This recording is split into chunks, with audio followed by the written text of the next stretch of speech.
एक हफ्ते के लिए अपने मायके जाना चाहती हूँ।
Good afternoon, industry leaders. It is our pleasure to welcome everyone to the 41st Inflection Retail Tech Innovation Web Conference and Awards 2021, organized by Alden Global Value Advisors. I am Namrata Kumaya from Team Alden Global and will be the host for the day.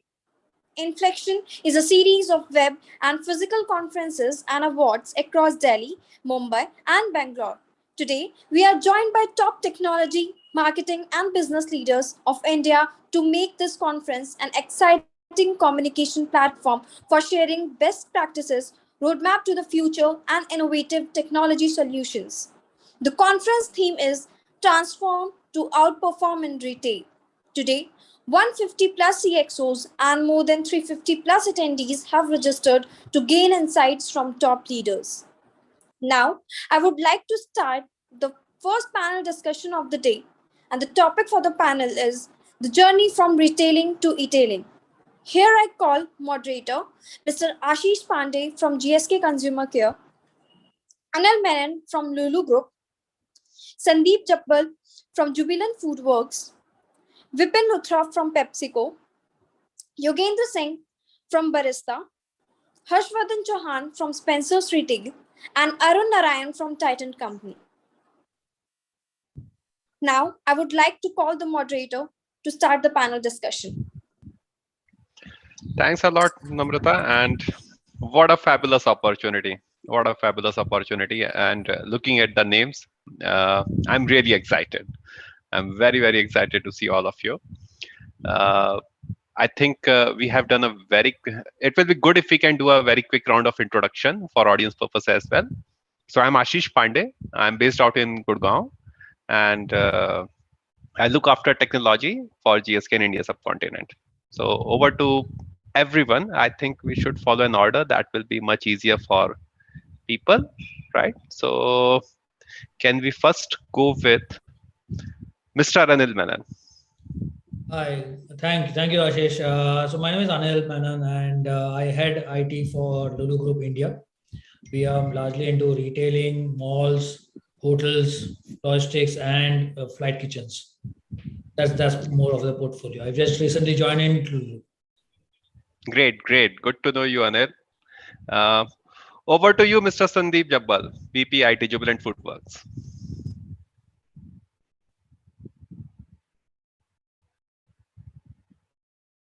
Sandeep is in the call. Yeah, he's on the mute. Sorry, guys, I was on mute. So I'm That, Sandeep Jabal. I work for Jubilant Foodworks. I have experience of about 19 years, largely in retail space, retail technology space. And Jubilant Foodworks is master franchisee for Domino's in the Indian subcontinent. Apart from that, we are franchisee for Dunkin' Donuts, and we do have our homegrown brands, Ekdam Biryani and House Kitchen. Thank you. great, great. Thanks a lot, Sandeep. And we are loyal customer of Domino's, most of us. Vipin, I believe, will be joining us at the later phase.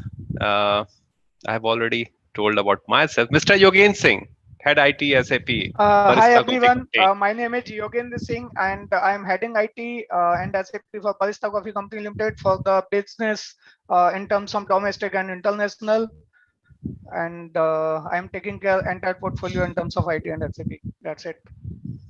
Great, Yogendra. Great, Yogen. And again, I'm really really happy to see that kind of retail influx here. Somehow these brands are touching all of our life, right? Uh, Yeah. so that is so exciting to see. Thanks, Yogen. Uh, Over to you, Mr. Harshvardhan Chauhan, VP and CMO, Spencer Slate. Hi, my name is Harshvardhan Chauhan, and I'm currently working as Vice President and Chief Marketing and Omnichannel Officer for India's leading food first brand, Spencer's Retail and Nature's Basket. And excited and happy to take the discussion further. I believe a lot of big changes have happened in last odd 14 to 15 months across organizations. So I think e-grocery is something that's seen the change very closely from a consumer-centric standpoint, and happy to take that discussion further. Thanks a lot, Harshvardhan. And in this session, we will be actually looking forward for that marketing insights as well. We do look at the things from the business angle, from the technology angle, but retail Spencer angle, right? So that is what we are looking forward to. Over to you, Mr. Arun Narayanan, VP Category Marketing and Retail, Titan Company. Hi, good afternoon, everyone. I hope I'm audible. Can you hear me? Yes, Ashish? Arun. Yes, Yeah. perfectly So audible. thanks for having me. Great to be here amidst all these leaders. My name is Arun Narayan. I lead category marketing and retail for Tanishq, which is the jewelry arm of Titan Company Limited. And like Harsh Vardhan had said, so much of change in the last 17, 18 months. And since you have people from IT, people from business, from different retail sectors, right? Be it discretionary like jewelry, and be it essentials. I think we're in store for a interesting discussion over the next hour or so. So great being here. Thank you for having me. Thanks, Mr. Arun. And I think most of us, I'm believing that everyone is older enough, right? Most of us would have their first watch as either HMT or Titan. Most of us. And what a fantastic journey of the brand, from watches to luxury jewelries. Fantastic journey, fantastic. So as we all know that today it's all going to be about the typical paradigm shift which has happened. We all, in fact, entire world has been through a journey.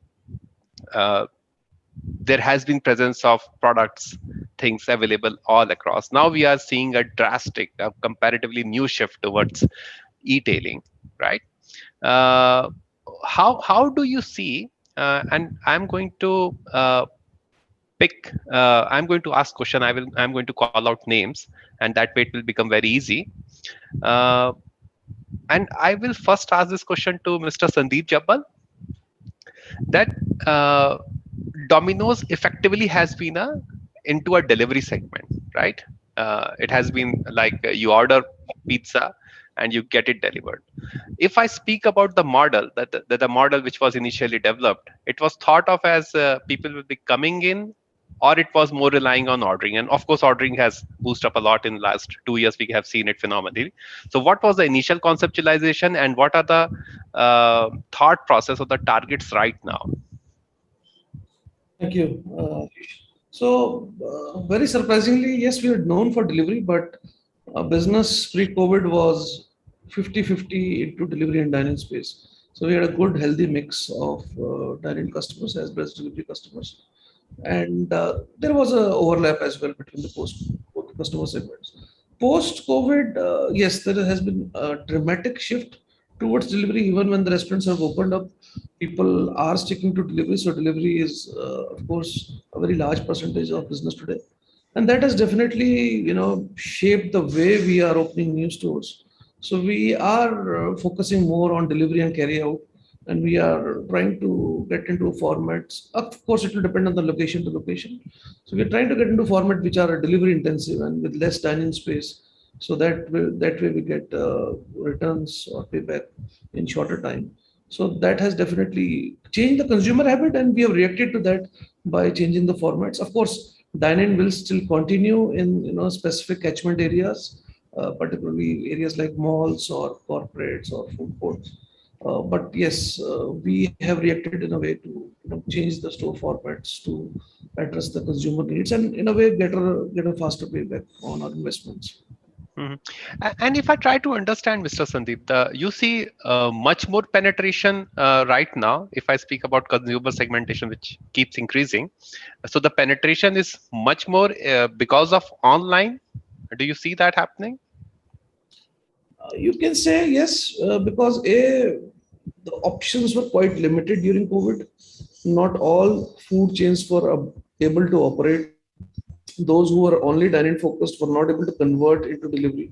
So only people who had experience in delivery were able to survive through this period, and they were able to adapt because of the protocols adopted around hygiene, around zero contact delivery, around making the consumers believe in your protocols by showing them the live temperature, the vaccination status of your delivery guys. So yes, we were able to drive the consumer behavior by reinforcing our own SOPs on hygiene and all other things that were required to generate the consumer confidence. So to answer the question, yes, definitely the app downloads or people who were strictly dine-in earlier have moved on to delivery segment, partly because of the COVID and also because of the convenience and the comfort that we provide. Great, great. Thanks a lot, Sandeep. And I definitely see that there has been this has been an overall journey for all of us. But what I see that it has taken much better pace. Right now we are evolving at a lightning speed. That is how I'll put it. Now, if I may, I'm going to put this question forward to Mr. Yogendra Singh. Uh, if I try to understand, and I know that this is going to be a typically a bit tough question as well, that if I try to understand how the customer journey, how the customer experience, that has shifted when we are moving away from brick and mortar and we are getting into this e-tailer segment, how that shift has been, what are their experiences, what are the insights around it? So, Ashish, thanks to asking the question. So, it is very tough task to understand the customer experience in COVID situation or post-COVID situation. Even for our coffee business, because you can deliver the food as it is after oven or warming up that. But for coffee, we have to make fresh taste and aroma maintaining this. After that, we can deliver to our customer to maintain the things. So it is very tough for us. But due to COVID situation, we understand in the previous first COVID lockdown that we have to transform our business from diner to takeaway or home delivery option. So at the same time, we launched one QR-based mobile ordering system. And by this QR-based mobile ordering system, we maintain hygiene, social distancing, contactless payment, and also we are maintaining the taste of coffee and taste of the food.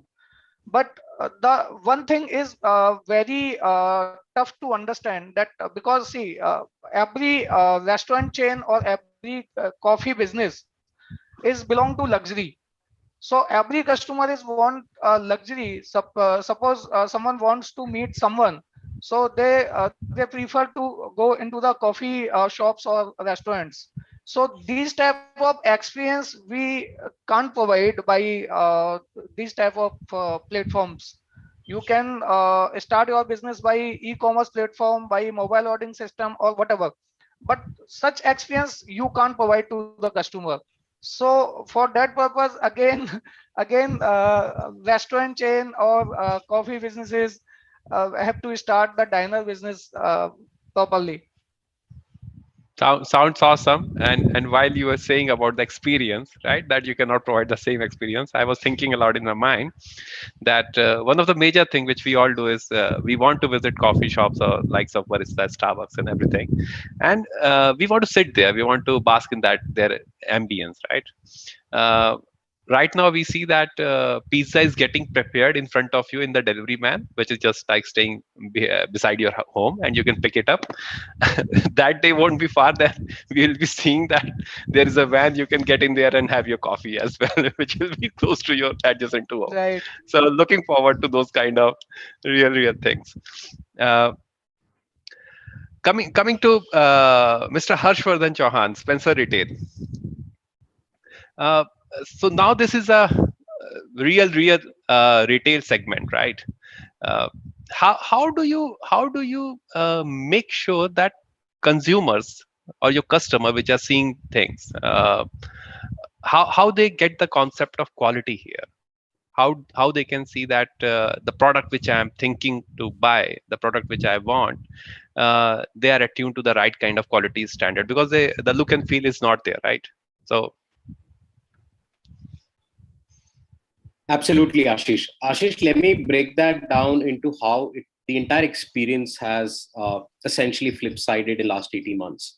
So both for Spencer's Retail and HS Basket, we have a strong vision around store as a platform strategy, which essentially means that as consumers would be walking into physical brick and mortar, it's the equal responsibility for the business to travel to the consumers, which essentially means that the entire value chain of the consumer experience, right from discoverability towards the experience of decision making, or having a consideration and converting into a successful purchase, to the last end of the last mile delivery, everything has to tie into towards a much stronger consumer value proposition. So if you look at it from both the businesses pre-pandemic, both the businesses were single digit out of store mix, hardly single digit. And by the end of last quarter, Nature's Basket has been closer to it's been higher than 50% omni-channel mix, which means that consumers who are ordering at Nature's Basket are accessing not just the physical store, but the out-of-store platforms, including the web, the app, the WhatsApp delivery, the phone delivery mechanisms, and more so, which we've innovated over the last 18 months, and they're contributing to a larger sense. And hence, when I look from this big shift towards the inherent mix of the entire portfolio itself, and even at Spencer's Retail, it's hovering upwards of 32%. So, and that's the peak it has touched in pandemic times. So when you look at it from a consumer standpoint, the consumers essentially are asking around value proposition of three things, and that's the three big value proposition during the pandemic times. I think convenience has by far surpassed any other value proposition hook within any offering by any brand or organization, which means that there are two big consumer behaviors from their standpoint is and of course the consumer behaviors have been divergent globally, but if you look at largely, shopping trips have come down. and in a single shopping trip, the value of purchase has gone up. So when you look at a typical segment as grocery, which is one of the most reflective of the consumer behavior in the retail industry, is the fact that rather than twice a week, it would essentially become once a week, but the value of the basket would go up. The second phenomenon that has taken place and which impacts the consumer value proposition apart from convenience is trust, authenticity, and more focus towards health and immunity, which essentially is a phenomenon is called as the basket reset, which means that if I look at the average basket of an average Indian consumer, that basket has fundamentally changed in last 14 months, and it's a change which takes place in 7-8 years. So now when you look at from both the standpoint, I think quality here in terms of grocery and e-grocery, which has contributed to 60% of retail and is projected to be around $300 billion, is the fact that in physical stores, the front of the pack has moved to the back of the pack. And that's the breakthrough consumer insight. Like when Ashish is buying something, rather than buying a grocery looking at the front of the pack, he's more interested in the ingredients at the back of the pack. Omnichannelization has been a continuous thing, which means that as a consumer, you would want to discover, and consumers are inherently omnichannel, you would want to discover it various channels even before you visit the store. And a lot of that has to tie in towards what we also call as a net promoter score, which is an overall metric or a comprehensive metric till the last mile delivery, and how soon were you able to deliver it to him at his doorstep. So I think the entire value chain is a component of quality, which is often seen in terms of NPS. But I think if I look at the big change and how quality is the parameter of quality or the entire value proposition has changed, I think greater movement towards trust, authenticity, and convenience being the overarching hook has been the big shift in last 14 months. Great. That's such an elaborate answer, and it actually ponders onto much deeper insights. If I may ask, do you see returns of a major factor of quality? If that happens in industry, I'm not Ashish, speaking just about Spencer, not just about Spencer, in industry wide. Do you see returns as a? So let me put that two ways, Ashish. Returns and refunds are an inherent hook of convenience for the entire retailing industry, which means that as a consumer, my ability to have easy returns and the returns whenever you want initiated by the consumer evokes a larger trust in the value chain of retailing, which means that from a consumer standpoint, it's a greater hook and a trust that he continues to order online. From an organization standpoint, it is also a testimony of the entire value chain, which means it's not just about the forward last mile, but it's also about the reverse last mile, both in terms of goods and payments, how agile you are. And hence you would see that becoming a competitive advantage even in the e-tailing segment, where a lot of e-tailing players are different from the other ones because of the sheer capability that they have for returns and refunds being much faster, much agile, because of the entire value chain being more agile, and that becomes a competitive advantage. So even from an e-tailing sector, consumers are more prone to trust those brands where returns and refunds become more seamless. So from that standpoint, returns and refunds for consumers is an added hook for building in trust in the long term. So Great. If you look at it from an industry standpoint, we started e-tailing in India in 2010-11, and the returns was as high as 48%. And now if you see, they've moved under 28-22%, which I am talking about the legitimate returns. So returns in the long term would converge to a lower number, but it would still continue to evoke a sense of trust and authenticity for the real consumer. I think the overall experience, as you were rightly saying, it is more with the convenience. Convenience is like the topmost thing.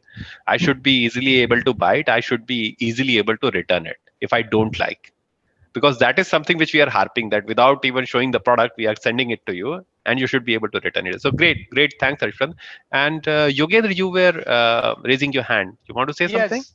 So I have one my point on this particular question. See, these days customer judges quality by understanding past customer experience or feedback, and feedback is the bigger point in current situation. And also there is one factor, that brand image is a second factor which generate faith within the customers. So thus the many customers buying products from their favorite brands only because they have already generated the faith. And second thing is, now there are two factors, that if you are bigger brand, and second one is if you have faith value on the products. So bigger brand is already having customer faith, but what about for the new businesses? So I have one example for that. If retail businesses or any businesses is digitally transformed and running on e-platform, e-commerce platform, then you can collect real-time customer feedbacks according to your product quality, and accordingly you can generate the faith. Even if you are a small brand, you can generate a faith. On the basis of this faith, in future your customer can purchase product without any physical quality check, because you generate one faith. Same kind, same way, the bigger brands, that you can say anybody, Adidas and whatever you want, they are generated the faith. That's why everyone is going to purchase a brand without any physical check. So my point is, if you are digitize your business on e-tail platform, you have one opportunity to get real-time customer feedback, and accordingly you can boost your business uh, without any issue, I can say. Great, Yogendra. And while you were speaking, actually, you have generated a use case. This can be a very good blockchain use case, I see, which will be the faith repository. Yeah, only the people who have Yeah. purchased, they can send their feedback, and that can be very real time. Great insight, Yogen. My next question will be to Mr. Harshvardhan. Mr. Arun Narayan. And I think as I was speaking about that, Titan is like every household name, right? Uh, and now that we are already onset into that journey of retailing and e-tailing, how do you see convergence of that happening? Harshvardhan spoke about the omni-channel experience, and I want you to elaborate a bit, dwell a bit deeper into this area. So over the last 17 months, we've seen incredible change, and many retail brands, many organizations have adapted and embraced digital in a very big way. But digital, is a word we use very loosely to mean many things, right? It can mean mere digitization, or what we can call as paperless, right? Just conversion of pen and paper to a workflow or something which is digitized. So that's really the basic kind of starting point. Or you can move from paperless to what Harshvardhan was talking about, which is presenceless, right? Where the consumer doesn't need to be there in front of you. And all of us are virtually presenceless today, right? We are attending this convention from so many different places. And the third part, of course, is the whole cashless part of it, which is part of the government's digital stack, that you can pay in so many ways digitally, right? And on the back of this, I think so many innovations and so many ways that I think all of us have kind of put this to good use in the last 1 year. But I think more than brands, more than retailers and organizations, the way consumers have actually adapted to this change has been historic, right? Because consumer journeys today don't start really with visiting your neighborhood store, whether it is a kirana store or whether it is a jewelry store or a watch store. Journeys begin typically online, right? If you see an advertisement for a product, or if you see a hoarding on the road, or if you read the newspaper, you're most likely to reach for your mobile phone, right? So all journeys begin online, and after that, the journeys can go anywhere. You can start online, do your research, then come to the store and pick up the product, or you can order it from your store, the way through the app, or you can go online and pick it up. So all of us live in an omni-channel world. All of us live in a world where, if you were to look at pre-COVID, if you were to take a cab, right, you're in your home and you're in a physical world. Then you go into the, let's say, Ola or Uber app, right, and you order a cab, you're in the digital world.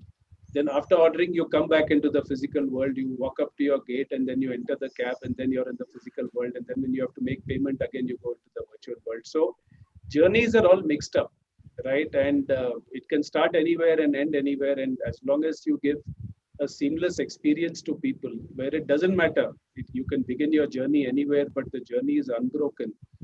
It doesn't have friction points to it. It flows smoothly. Then, there is no end to discovery which can happen. At night 11 o'clock, if you are in the mood to kind of browse for something to buy, you pick up your phone and browse and take a certain action, and perhaps tomorrow by a certain time somebody from the store can call you and complete the process, right? And what we found as part of this way consumers have adapted, and you take a very traditional category as jewelry, right? A category where online pure play e-commerce is insignificant, right? Where there is a lot of joy in buying the product online in the physical world, right? And typically you shop with your family. Sometimes you find 3 generations coming together to shop for a product, right? And it's a very traditional category, pretty much untouched by pure play e-commerce. But in the last 17 months, the number of customers who've bought jewelry from their neighborhood store through video calling, right? Which is nothing but allowing the customer to shop from the comfort and safety of her home. From the store, which is kind of, it could be in a different city or could be in the same city a few kilometers away, is unprecedented, right? So with with your screen, it can be a 6-inch screen or it can be a larger screen. I think our ability to visualize product has gone up remarkably in the last 17 months. You can pinch, you can zoom, you can see it, you can hover around it, you can get a 360-degree view. So our ability to visualize has improved significantly, that as consumers, we are willing to buy even high-ticket products like jewelry through a video call. And it was said earlier, if you are able to take the risk of the purchase away, which means there are free returns. If the product doesn't look like what I imagined it to be, you can return it, right? And therefore, friction is taken away. I think there is no end to, you're really empowering the customer to complete the journey the way she wants, right? And I think that's really the big difference which happened in the last 17 months. So it is not, it's neither physical nor is it online. I think the two are to be looked at together. And Digital. Yeah, whatever name you give it, the journey is one, and the journey is decided by the consumer and not really by marketeers or manufacturers. Great. And Arun, if I go a bit deeper, so right now, consumer customer, they can order through video calling to stores, Tandish stores and everything, right? So that thing is available. Yeah. Great. And this is something. You can do a virtual try on to see how the jewelry kind of fits on you. You can get the person in the store to wear it to get a sense of the dimensions and the fall. So I think when you're buying in a screen, the most important thing is visualization. For a category which is a lifestyle category, am I able to visualize it correctly? And if the risk of purchase is taken away, then the last 17 months have shown us that consumers are willing to take that leap of faith. And like Yogendra said, it matters whether the brand has a certain stature and standing. And if it does, then I think consumers are perhaps shown that they are a step ahead of brands and marketeers in the last 17 months. So you have kind of worried me. This is something which I'm not going to share with my wife and mom. So Ashish, lens So card is the best example for that.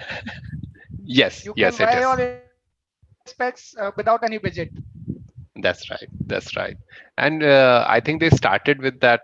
They were, I think, one of the first who started that. You can do the entire face modeling and everything, and then you can check out how the frames on you.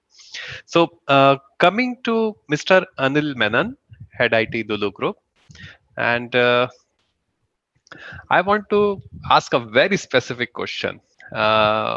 what are the new disruptions which are bringing this retail and e-tailing together? Thanks, Ashish. New, I will not say new. It is already prevalent in the market, but depending on the maturity, people adapted to it. As you correctly said, you were just talking about lens card. That's called augmented reality, right? The augmented reality has suddenly become, it was there in the market. So people are not using it, people are not using it, depending on the maturity of the industry. They have now they have brought it further, right? I will not call it that as the future of it, but augmented reality was there and which will stay for long, right? There are other factors like the channel. The social listening was a part of it. Social selling was part of it. Now it's become huge. And as you said, blockchains and others, we are also looking at factors where you can connect end to end, the dots totally, right? That's happening heavily. That's any which way is there. Things which are also coming up is AR, VR, AI, ML, and all that, all the jargon which we are speaking about, that's becoming reality. People are looking at case studies to come up. If you look at the baseline of all of that, what we are speaking about is we had a drastic we have broken the barriers in our minds, right? Even from Titan to others, when you spoke about when jewelry was, we already had this barrier. No, unless until I see it, I touch it, I feel it, things will not work. Now that because of the necessity of it, people have started giving an experiment to it. Yeah, let's try it and see. And then once someone tries it, it's a word of mouth. It's a feedback. And as Yogendra was rightly saying, your feedbacks are coming on social listening, you have data coming in, structured, unstructured, and you make noise out of it. So people have now to, if I have to put it in a nutshell, what would be the description? Purely data. Data with the right innovation. So all of this is already there in place. Is depending on you what you can pick, you can choose from it. Relevant to your market, relevant to your maturity. Because you may on the front end for the customer will work on all of these points, but on the back end, as I was saying, the back end last mile is something which we need to concentrate more on.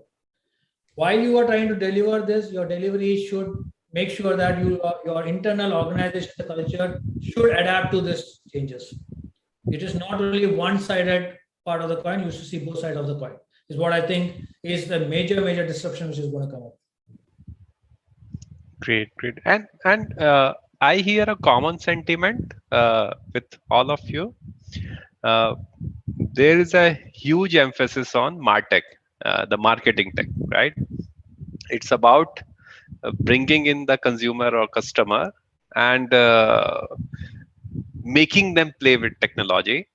And it is going to be regardless that from where and how they buy, because we are going to provide them the omni-channel experience. And in the end, that it's all about the conversion. One thing which I wanted to understand from, and feel free, anyone can take this question. It's not directed to any single person. It's about that when you are playing purely online space. Now we are in a hybrid model, right? And we are also having sales which are happening through brick and mortar. There are sales which are happening directly online. How effective we have been in tracking the overall conversion, that what is the source of this conversion, how my sales has actually happened, what is the reason? Did it happen through my media, my direct TV advertisement? Did it happen through my Google search? Did it happen through my Amazon? Or did it happen from somewhere else? So how effective we have been? Are we able to accredit the right kind of conversion to the right kind of channel, that this is a channel which actually helped me getting sales? So it's entirely free. Anyone can pitch in. I can take that up, Ashish. I'll take that up. So I think if you look at I essentially look at this basically is the hype cycle of consumer analytics that you see over a period of time. And it has varied globally, which basically means while there are technologies and innovations that have come up, and there would be a lot of innovation triggers, but a lot of them have got to the peak of inflated expectations, but eventually reached a trough of disillusionment.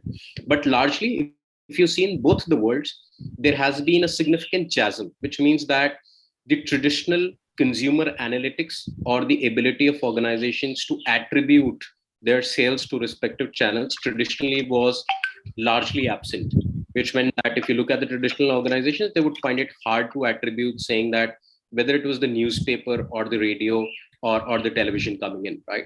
But that chasm got rapidly filled up by the fact that within the digital ecosystem, the attribution is highly accurate.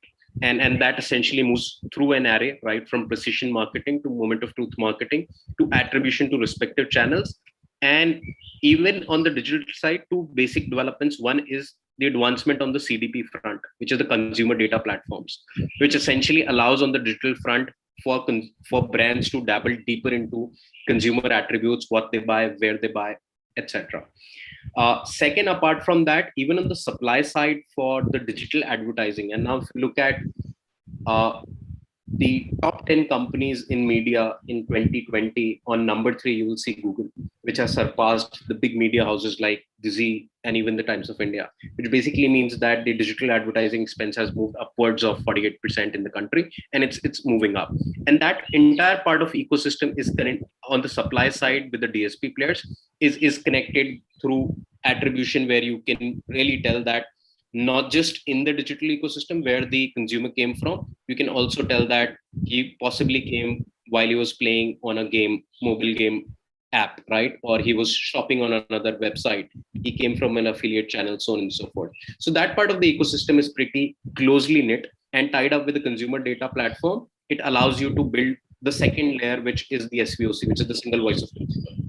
Now, it depends upon the ability, as I said, of organizations to organizations, how successfully organizations have been able to tie up both the ecosystems together and build a seamless SVOC, which means that for a brand to be able to see the true omnichannel behavior of the consumer, they should be able to see that out of the 4 times he shops with the brands, 3 times are influenced digitally, while even the 4th one is done, but there the last conversion channel is possibly offline. But the ability for a brand to see consumers across his journey depends upon how being able to knit SVOC. One example I can give from that context, which may be more relevant, is during the pandemic, we figured a consumer insight that a lot of senior citizens may not be really comfortable ordering groceries on a catalog, right? Now, catalog is typical Craigslist, which Amazon did, and each one of us is doing in e-commerce. Think of a typical homemaker and senior citizens. They would not like to see endless aisles of catalogs of fruits and vegetables. And they possibly are not very comfortable there. So when we looked into it, where essentially a senior citizens and a lot of other people and homemakers are there, they love WhatsApp, and there are 400 million active shoppers and Indians on WhatsApp. You see your parents, everybody forwarding messages throughout the day. So that channel had a high adoption, and leveraging conversational AI, we built a capability leveraging ANML, which allows you to just text in your orders, right? The order gets converted into a regular order through AI and ML and natural language processing, and it is shipped to your house in 2 hours. So from that consumer standpoint, you take off the problem of going through catalogs, that cycle of discoverability and search. But even when new such channels are coming in, like conversational AI that I'm talking about, they are closely tying into understanding where the consumer comes from.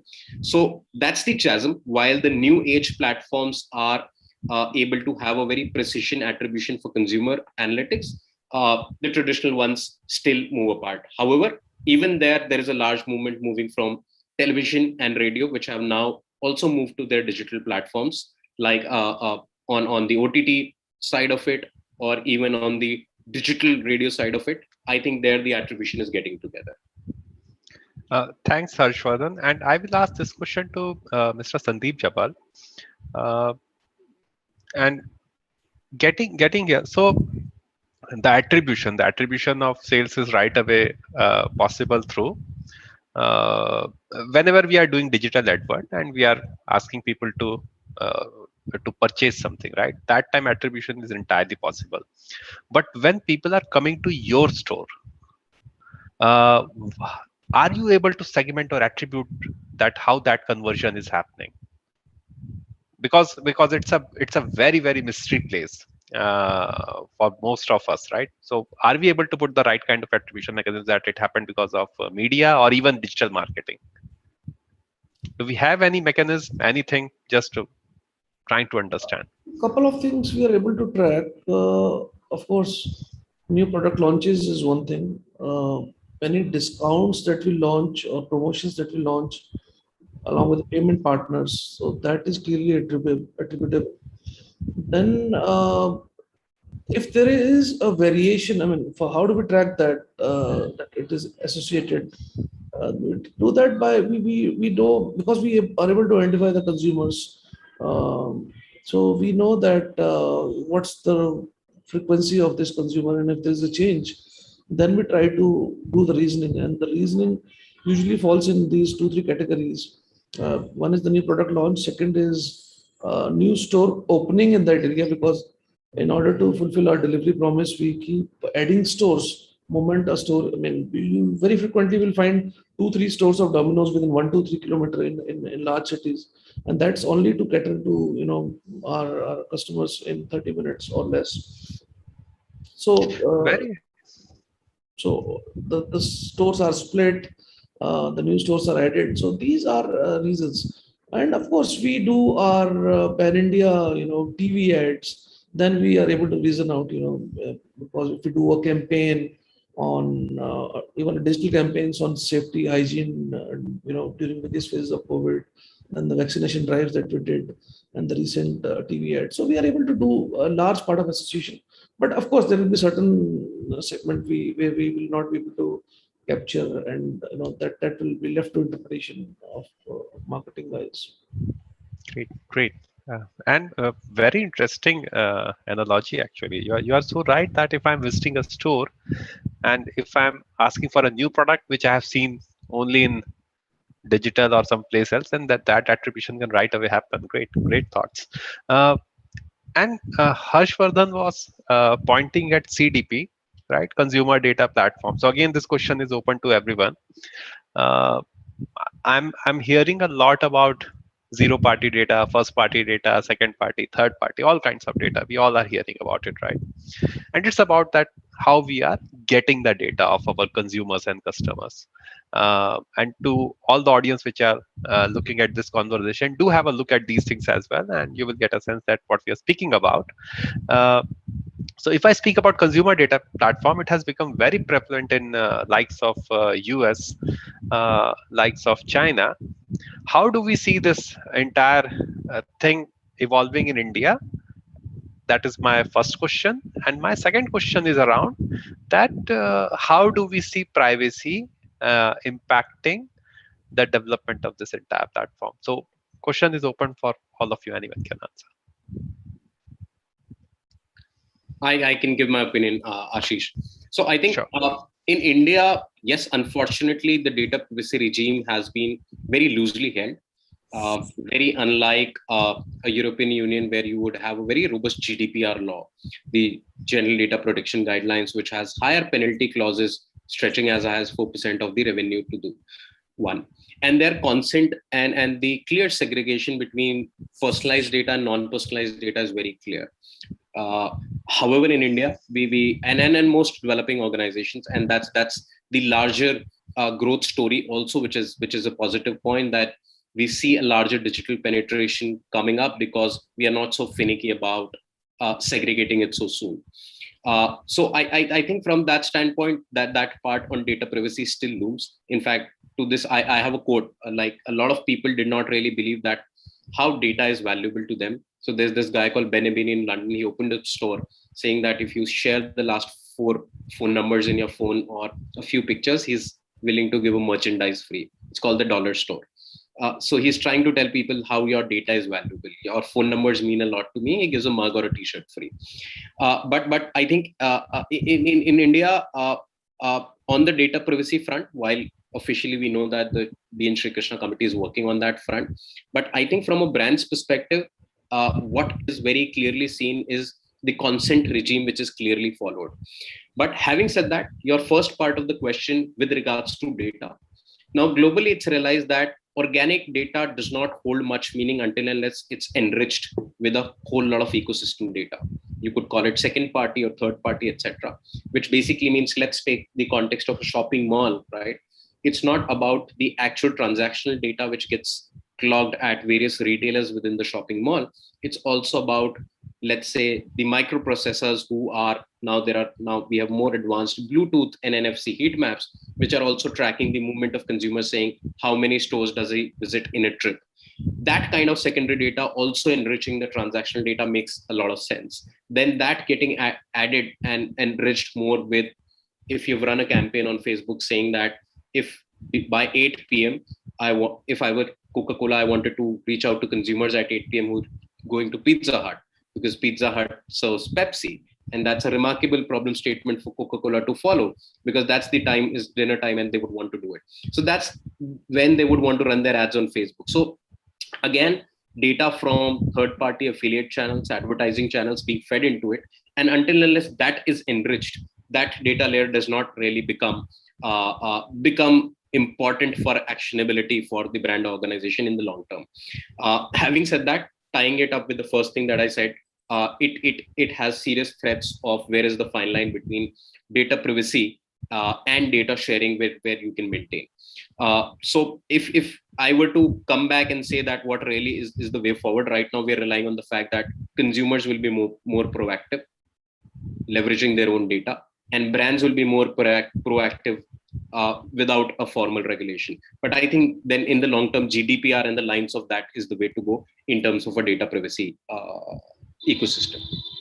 Great. And the reason why I was asking this, because this completely imbibes into our omni-channel experience, which we have been speaking about, right? If we have the right kind of data, if we have the right kind of mix, then we all will be able to better serve our consumer and customers. And that is how the overall convergence of our retailers and e-tailing happens. I will be asking next question to Mr. Anil Menon. And this is about that if you are so I'm making it a bit tricky to answer, Anil, and this is about if I want to understand my consumer mindset, right, that how my consumer is going to behave, and I'm deliberately omitting out my customers. When I'm speaking about customers, my thought is that it's all about my distributors. I'm saying my consumer. If I want to understand my consumers, what are the ways? How do you try to understand their psyche, and how you think about that this is the right kind of technology interference or the digital interference which you will be doing? How you try to find out that? What is the way? How do you plan out that journey? Sure. Ashish, for that, first of all, as an organization, you need to know internally, all the stakeholders need to know how matured are you with your data. So data classification, data understanding is the first journey which at an organization level you have to drive. That's when, or you may as an IT guy think, oh, my data is very good. Marketing may think it is like out of 10, it is 8. I may think it is 3. So all of them have different values, right? So you have to bring a standardization around that, saying that, you know what, we all think that it is 5, for example, right? Now you need to see what are the channels you're pumping in as of today. So for so long, large organizations had a mix and match of structured and unstructured and good marketing channels and so on and so forth. The channels have now increased. First, people used to never look at WhatsApp, what channel is what's happening, right? Suddenly the pandemic has brought WhatsApp as a huge channel for understanding your psyche. Taking these new channels into a single, let me call it now, let me use that word CDP, right? As a complete platform per se. Right? We used to use this word 360 degree of a customer very loosely, right? Today also we use it loosely. Half of them do not know what 360 mean. But what our hands said and done, we try to bring it into a single channel box, right? And drive some AI ML on top of it. See, we from our current data scientists and data champions and data people, what we try to do is we try to figure out what they can think of, what the data can think from their point of view. While AI ML tools and technologies has gone so far that they can predict what's coming next to you, this near future, long future, whatever you call it, right? So I personally feel is first step, the journey to go to is first understand your data. See what are the channels, what are the new channels which you are going to pump in, what are the new attributes you're going to pump in into the new channel, how are you enriching your data, customer data. The second to that is know what campaignings and what journeys are you running currently, and how effective are they. Some are really effective, right? Some are not effective. Time to grade that out. It's time to grade that out. And on top of that, put AI and ML tools which are mature in nature, and then plan your future journeys around it. That's more like a journey, Ashish. Great, great. Thanks. And we spoke about quality in one of the question, right? The question was to Mr. Harshvardhan that how you are ensuring quality and everything. Now this question is towards Mr. Arun Narayan. Uh, you are working in a category which is very high pricey, right? It is a segment which is like extremely valuable and pricey, and also there is a very close affinity with people towards what they are wearing. It's jewelry segment. How do you ensure that whatever they are seeing, they get the same look and feel? And what are the consumer insights? If you can share anything of that with us. So if you're talking about the journey of a customer today between buying remotely or online versus offline, and how consumers look at quality in the new paradigm, I think the most important thing is the whole experience and the interface that you provide to customers, and how, in our case, in the jewelry example, how you provide an experience online which pretty much mirrors the experience in the real world, right? Because you're talking about people who may never have bought an expensive product without visiting a store. And if when you're in that situation, you have hundreds of questions that are running through your mind. And it's important to anchor things in familiarity. People want to run away from unfamiliarity, right? We're already living in a situation which is, unprecedented and unfamiliar and uncertain, that you want to keep certain things familiar. So the way we've gone about it in the last 17, 18 months is we've tried to keep the buying experience as familiar as in any platform as you're used to in the store. So, for example, if you visit tanishq.co.in, there is a whole live assist program where you can live chat with somebody who can take you through the entire process from start to finish.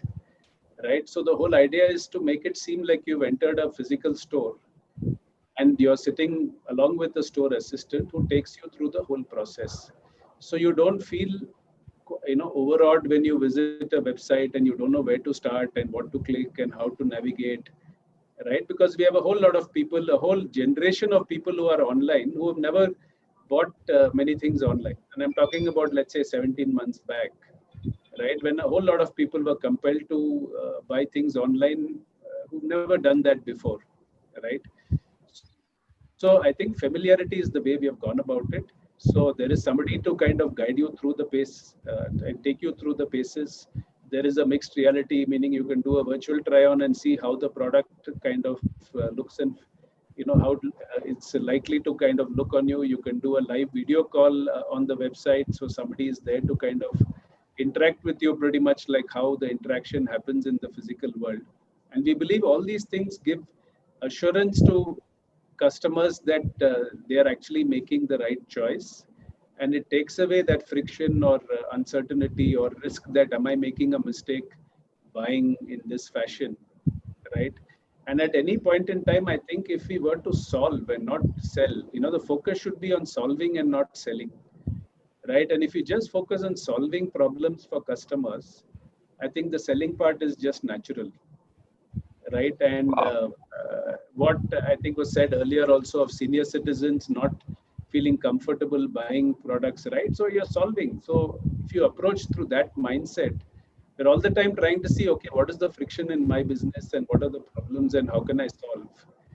And that's about it. The selling part happens naturally. Yeah, so aptly said, so aptly said. And what I also see that the ideas which are getting generated, the thoughts, I can clearly see that there must have been some deep consumer insights. I also see that the organization have done that kind of persona building, the customer journey tree, the customer journey mapping, the opportunity solution tree. So I'm seeing those things in action and really happy to see that. It's Uh, not as complicated as it sounds nice when you said it. I wish it was that way. It was more commonsensical and more real. and you are absolutely right, Mr. Arun Narayan. End of the day, you just got to put yourself in the customer's shoes and try to maybe show some empathy or try to kind of live that journey and see, okay, if I were a customer and if I were to land on my website or if I were to open my app, what's the kind of things running through my mind and where am I likely to get stuck? You are so right, and that is why in all our retail industry, right, the entire industry, CPG industry, FMCG, that is why it's so much encouraged to do market visits, so that you can actually understand that what people are going through. Just sharing an experience which I gone through. I went to Chennai and we were doing distributor management system implementation. I went on a bike with the sales guy, the sales rep who is going to visit different distributors to take order on his app. Scorching heat, terrible. Chennai, we all know, right, how it is.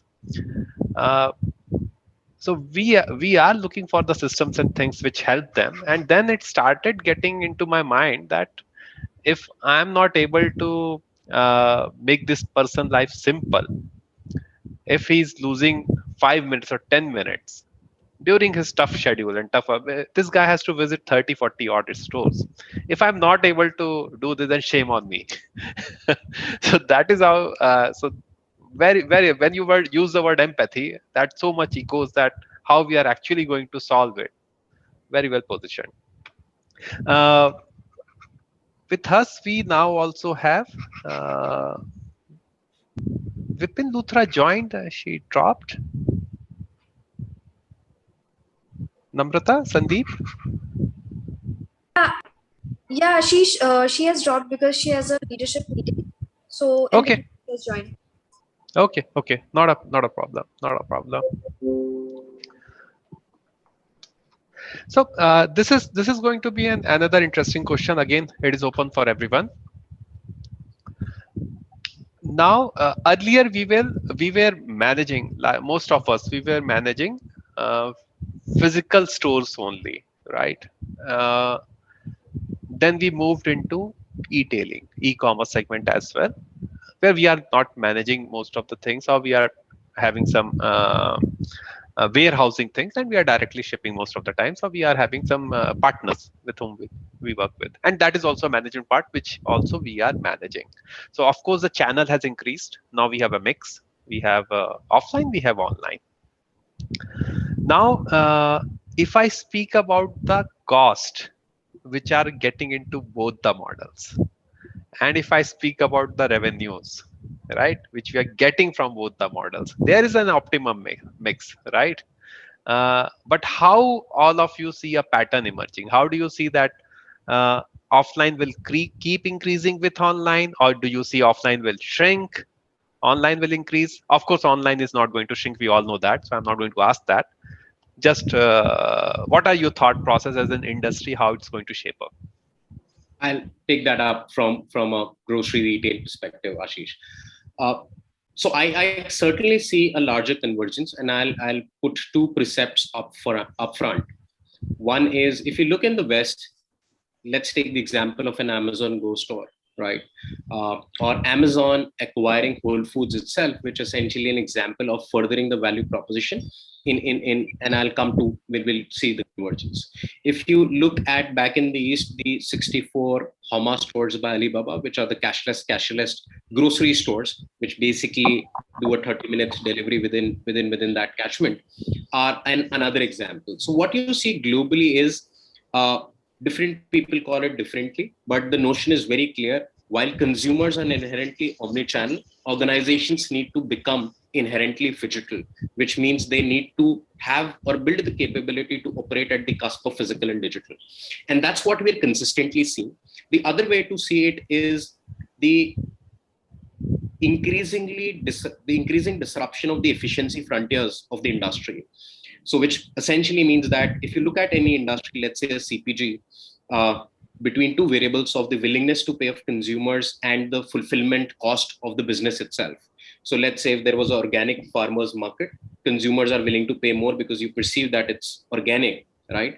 And his fulfillment costs are also high because of the value chain that he's managing without economies of scale.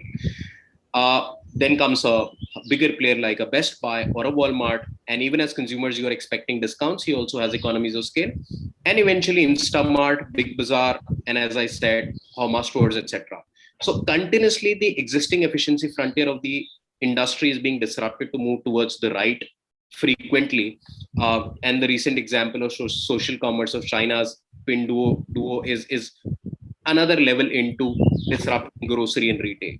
So what I'm coming at as and another thing that we can possibly pick up as a preset is like the Starbucks CEO calls it the third phenomenon, which means that earlier consumers used to either come for dine-in or basically sit in and take coffee in the cafe or a takeaway, but now they want to pick up coffee en route to their office. So can there be a third place while I'm going to the office? Can I pick up my coffee en route?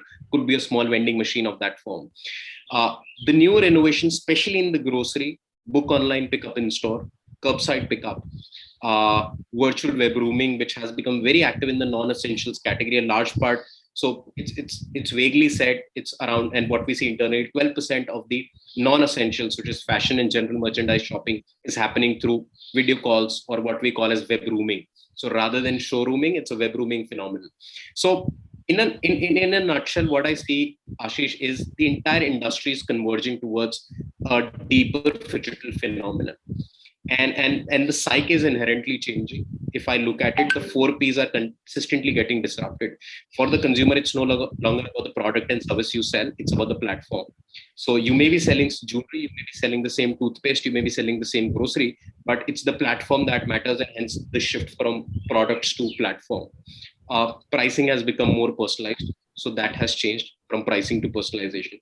I think even in terms of place, we've talked about it, new places consume from discoverability to search and final consideration. It's a checkered journey, more complicated, and hence organizations need to be more digital. So I think all these three concepts of the 4Ps and the entire convergence towards the third place is where I see the entire retail industry moving in.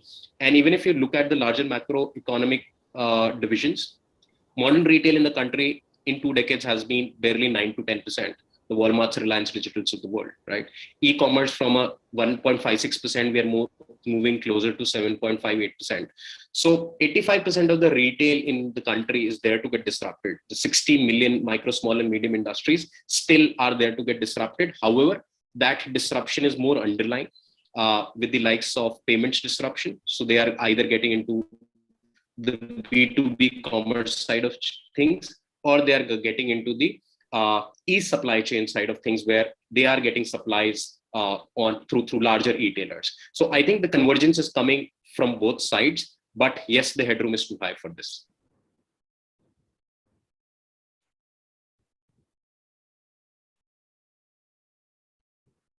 I think we've got Ashish screens on hold. Is it on hold? Yeah, actually, he's joining back. Maybe his connection is lost. She just lost the connection.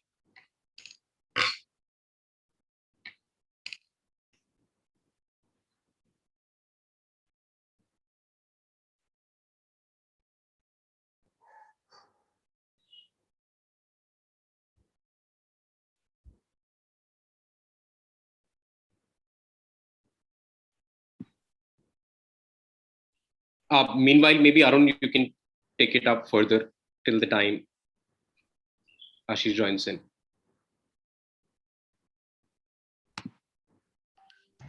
I'm really sorry. Patchy network. Okay. Am I audible? Yeah, you're audible, Ashish. So when you were at the last 3 points, at that time I lost you. Yeah, I think the last line, Ashish, where we essentially lost you is, I see largely a convergence happening towards both e-tailing, and these are not two different ecosystems or two worlds. Even brands are increasingly pushed towards thinking phygital and operating in seamlessly in both ecosystems. Also, the 85% of the retail which is still there to get disrupted beyond the e-tailing and the modern retail, that's also getting disrupted at various levels through payments, through supply chain, through last mile delivery, even through discoverability for that matter. And various layers are getting impacted there. And hence it's a more converging ecosystem that I see from my lens. So if I try to understand, so these are, as I started my question, that there are cost elements associated with it, right? That I'm going to spend on platforms, the online ones, and I'm also going to spend on the physical ones. So what I see that both of these are going to be incremental in nature, or do we see any reduction in anywhere? From a cost perspective, it has to become a case of driving larger network effects in terms of sweating the assets for higher returns.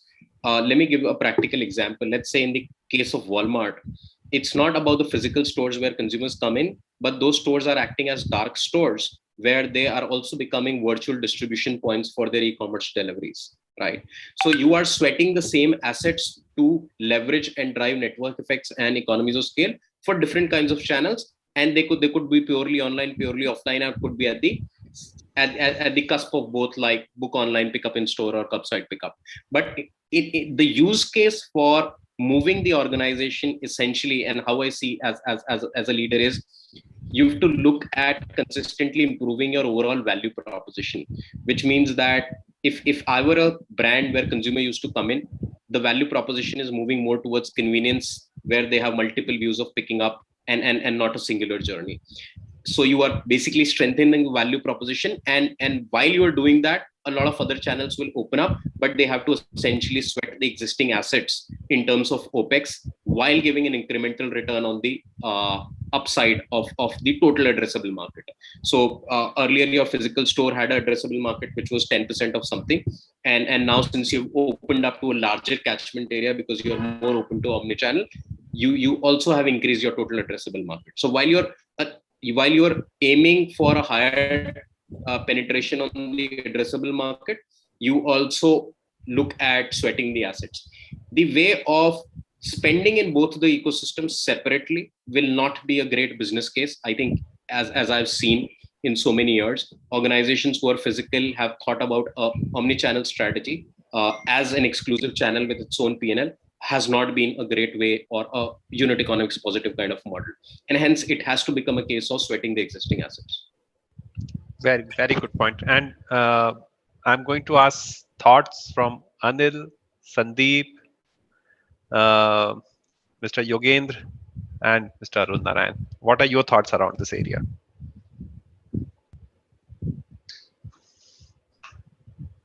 I'll take it. Ashish, what Harshvardhan said was precisely right.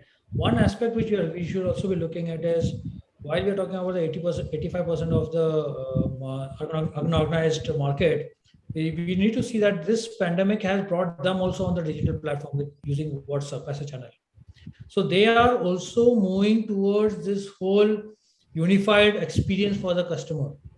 Right? It was previously, I used to walk to my nearby grocery mom and pop shop and start buying my grocery, right? Now he's given me an extended service by saying that, order on WhatsApp, and I start getting. So he's also getting online digital, whichever name you want to call it, you can call it, on a platform where he's trying to interact with you on a different level, right? So that they themselves have started encouraging themselves to do that, right? For us, for larger organizations, what happens is the culture shift. How can your culture also start moving towards this type of working culture? First, we are either phygital, first we are offline, or we are online largely. Now we are getting phygital. We need to get the organizational at all levels onto the same platform, my same thought process, so that a person picking at my warehouse should know while he's picking up, if he picks up wrong, what happens? If there is a mistake there, what happens? So that level of percolation of information and transparency is something which is be very highly needed as next future, right? Thanks, Anil. Thanks. Yogendra, Sandeep, Arun, any thoughts? Assis, as per my thought, hybrid model or offline model, whatever the companies are using, it's basically depending on the business to business, right? Some businesses are thinking that they required a module, they invest the money and they go for the online. And some are saying that we can't invest on because online module is anyway costly and offline is cheaper than that. So some modules or some businesses are going forward for the offline module. So I have few examples. Suppose if you are using online module, there are multiple ways that you can do that. Like geographic reach, you can have, you can boost your revenues and market share, customer better experience, a real time experience. You can get it, and you can rise brand awareness and improve brand image online easily. While physically it is a very tough task. Lower down your operating cost if you are having a purely online. If you are having a hybrid model, then it's very costly and very tricky. But if you are having complete portfolio online, then you can cut down your cost, operating cost. So it's depending on Thanks. the business to business.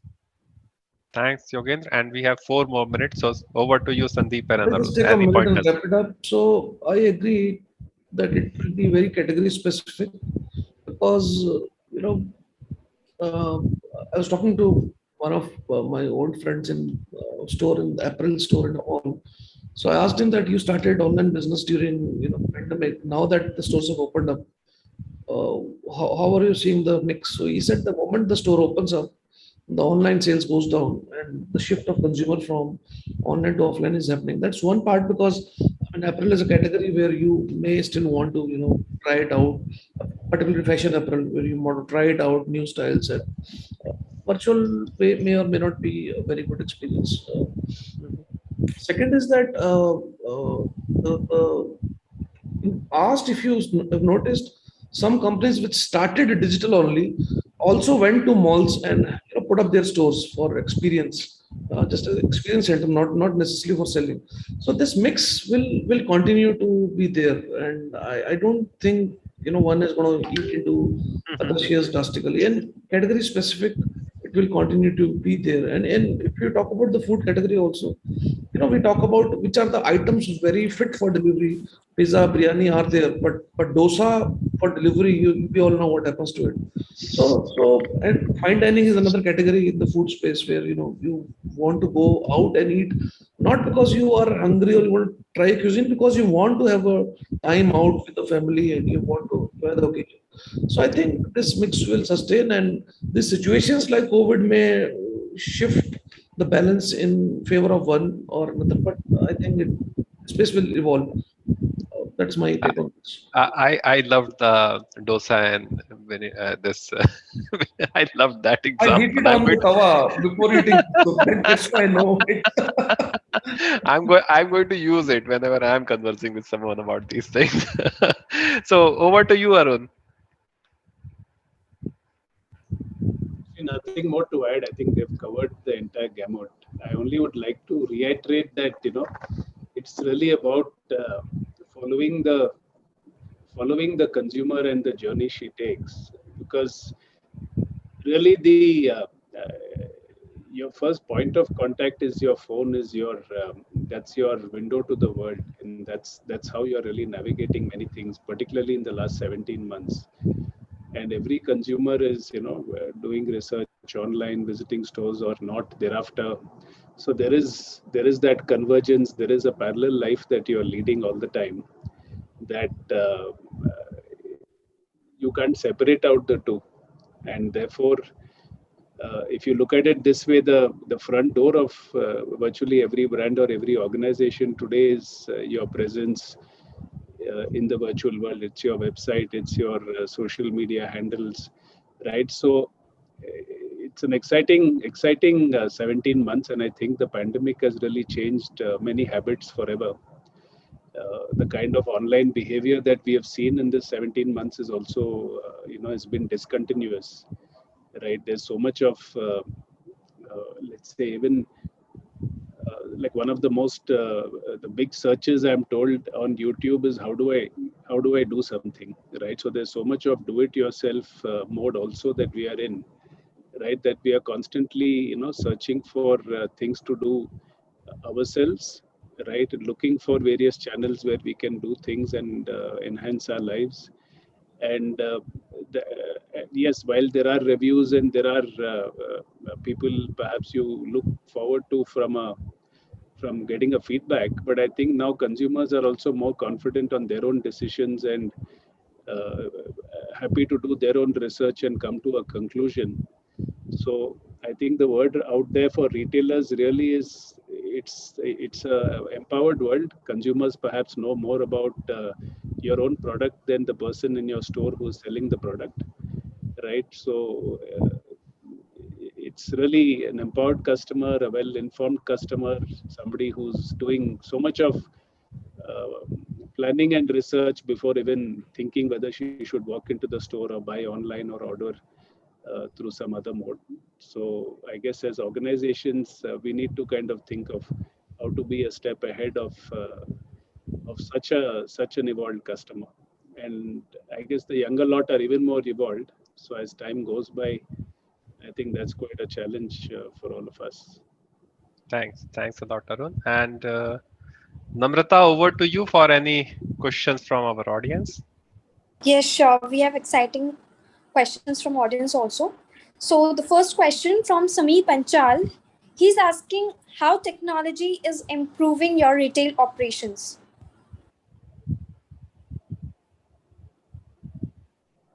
Should I repeat the question? I've got that question. I can take that up. Okay, sure, So Harshad. technology is acting at both the ends of the spectrum, and it's been truly a transformation of the entire value chain itself. I think we've heard one of the use cases where it is not just impacting from a consumer standpoint at last mile delivery, but even the supply chain systems are becoming more integrated. Now, from a retail standpoint, I think the capability that we have now to be able to work on joint business plan with major leading FMCG players in terms of managing their city of manufacturing and that up with the consumer demand is much more robust now. Second, technology is also impacting the shop floors or basically the point of purchase systems across, whether and largely the point of purchase systems are more omnichannel. And courtesy the ecosystem of fintech, which is largely advancing so fast. Now the convergence between banking systems, wallets, digital players, and even a whole lot of point on sales or point of purchase players is seeming more integrated. A decade before, I think talking about a simple API integration would have been difficult. But I think now systems are able to better integrate and better talk to each other in from a standpoint of seeing a very seamless view on both sides. Lastly, at the front end of the supply chain, I think it's more towards deeper discoverability that consumers have. Now, as Arun said it, consumers know more about your products even before you try and tell them about it. And that's the bigger disruption discoverability that is happening from the digital disruption that has happened. And when I say digital disruption, it's about being present across. So whether it is Google My Business or through social media or even having your native presence across web, it's impacting the entire discoverability chain there.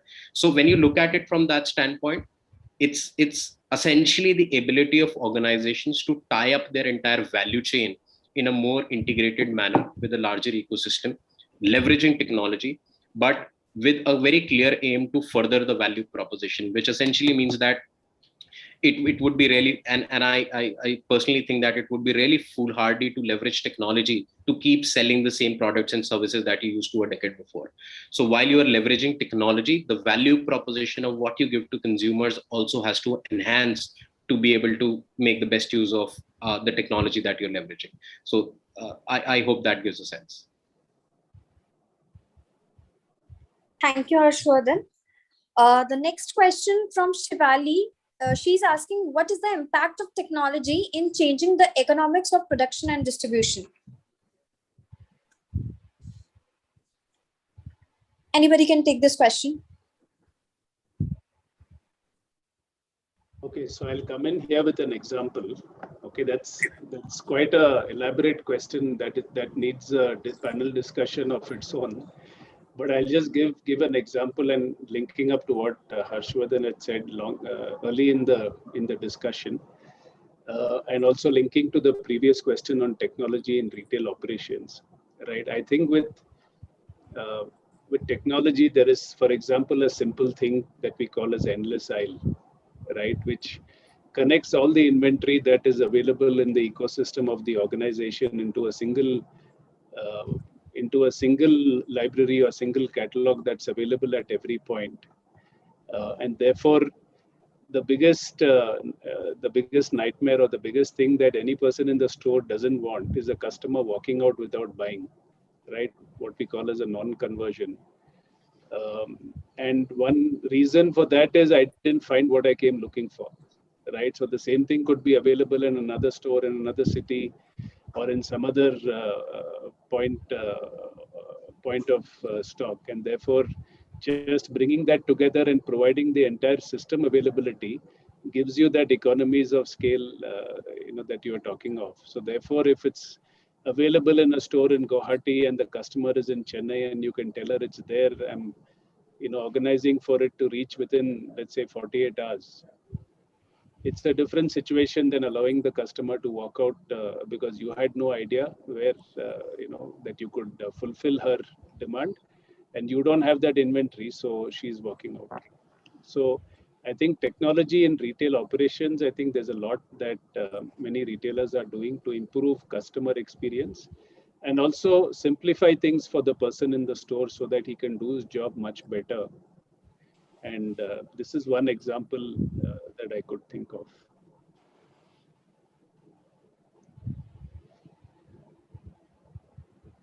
Thanks, Arun.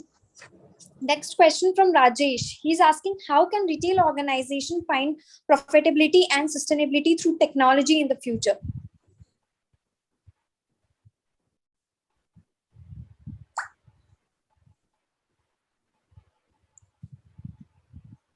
Should I repeat the So I will question? take it, Namrata. Okay. Yeah, I will take it, Namrata. Not a problem. I think we have been through the discussion, right? There is no set formula for that. One of the things which we concluded is that first of all, it is very much category driven. What kind of product positioning your market is in, and second is more about the penetration, the technology which you are able to customize and personalize, make it easy to use for your consumers and customers. So those are the core crux areas. And if I think about the cost element, technology cost actually has come down. It has come down in terms of so many ready to fit in solutions across the market, which you can deploy very easily and successfully. AI, ML, NLP, which was like you had to build from scratch past 3 to 4 years ago, right? That you will be training, you will be doing a lot of things. That has started coming ready-made. So what I see that the cost has reduced, and again you have to understand the right kind of mix, where the category where you are playing in, and to put it across. Okay, so the last question for the panelists, how the acceleration of data-driven retail is hitting the retail industry.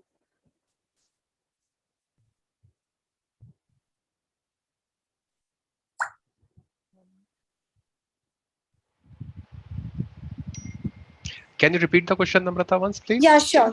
How the acceleration of data-driven retail is hitting the retail industry.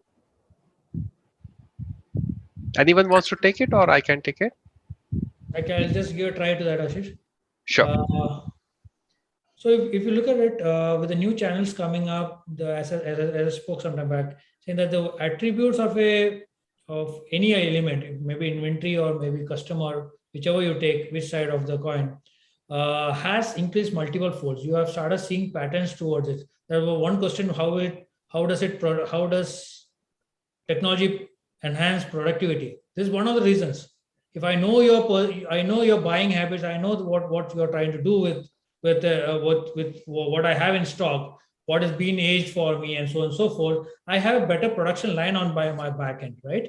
So I can translate front-end data into backend to make it more productive in nature.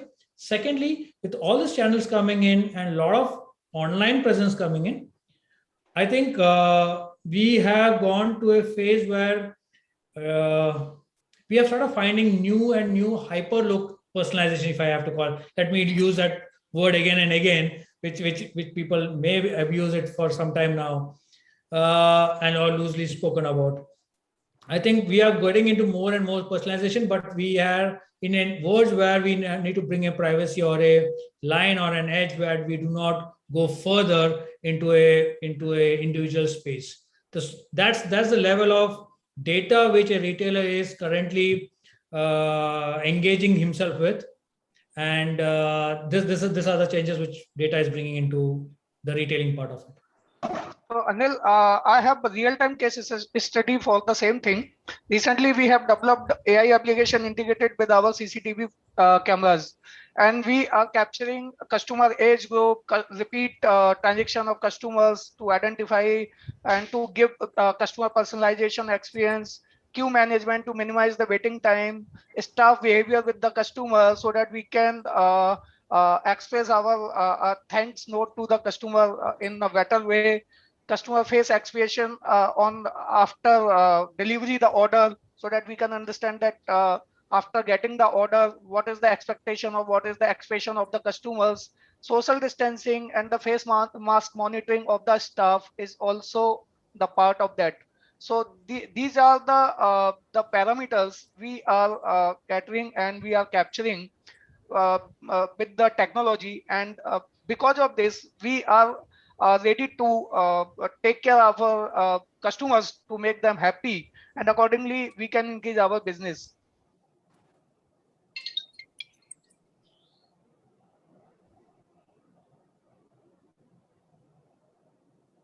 Okay. Okay. Thank you, everyone. Namrata, I wanted to add an element here. Yeah, sure. Uh, so data, people are getting data, everyone is getting data. There are so many platforms, there are so many positioning from where people are getting data.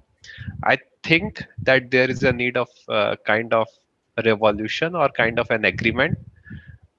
Ages ago, there were some formats which were defined in terms of EDI, that this is the acceptable data format. These are the fields which we are going to define, and this is what we are going to accept and trade across, right? Somehow that standardization has to occur across industry, because you get a lot of data. It's so challenging to consume it, to present it in the right manner. So I think it is a problem which everyone is struggling with, and this is an area where I think as industry we have to move forward. Thanks, Ashish. So there are no more audience questions as we are running out of time. So before logging off, I request all the panelists to smile so that we can take a smiling screenshot.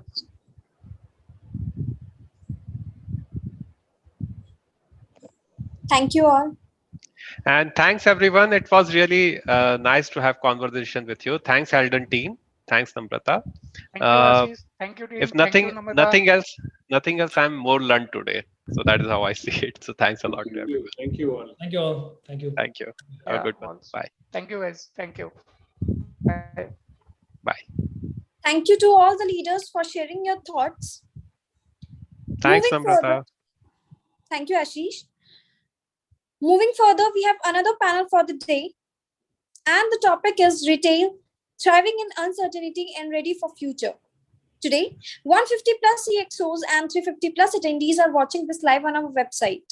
Here I call moderator Mr. Rajiv Khare from Sigma Electric Manufacturing, Ashish Jain from Godrej and Boyce, Bhaskara AR from Talzis, Dharmendra Verma from Samsung Data Systems, and Rajdeep Charan from Eureka Foods.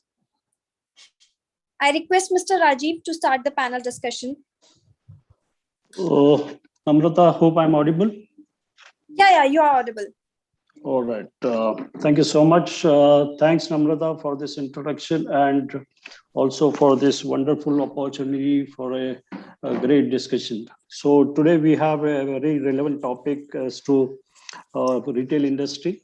We have been witnessing a lot of growth and a lot of challenges in the uncertainties time that we all have witnessed since last 1.5 year. So the topic for today's discussion is retail industry. How do we thrive in the uncertainty, and how do we make ourselves ready for the future? So before we start with the actual discussion, I would like to request each of the panel members to introduce themselves. So first I call upon Rajdeep, if you can introduce quickly yourself.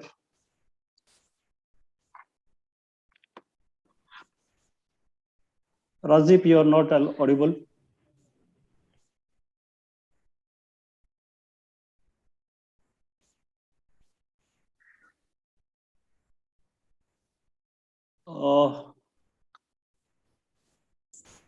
We cannot hear you, Rajdeep.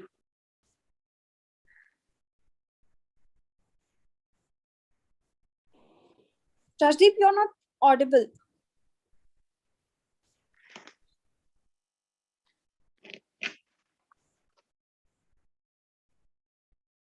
By the time Rajdeep fixes his audio issue, can I request Bhaskara Ranganathan to introduce himself? Hi, Rajiv. Thanks for this topic. So it was going to be good interaction today with all of you colleagues. So myself, Bhaskar, and I have got almost 18 plus years of experience in the manufacturing domain, heading the IT for different organizations across. Currently, I head IT for Carl Zeiss India, and I am also the digital transformation officer for Zeiss India. Thank you, Rajiv. Yeah, good. Thank you so much, Bhaskara. And from here, we move on to Dharmendra Verma. Mr. Verma, if you can introduce yourself. Hey, hi Rajiv. Hello, Hi. Bhaskaran. First of all, thank you, Eldon, for bringing us on this platform. And I'm happy to meet very senior people here like Rajiv, Bhaskaran, and all.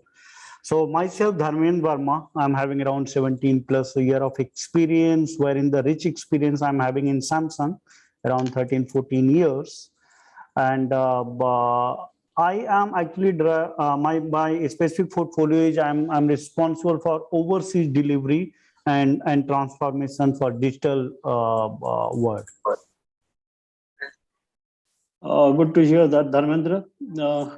Rajdeep, are you available on audio now? Hi. Can you hear me now? Yeah, now it's clear. Thank you so much. Can you introduce yourself quickly?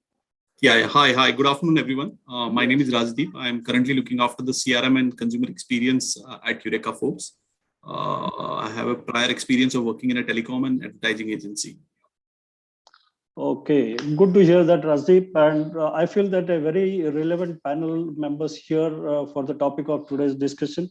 And since Rajdeep has introduced just now, let us quickly move on to Rajdeep. Rajdeep, if I can ask you a very relevant question to your area of working, and that is, how do you foresee the future of retail operations, and how, according to you, will be the winning age as far as the digital era is concerned, as relevant to the retail industry? So what are your thoughts on that? Sure. Thank you. And it's a great question.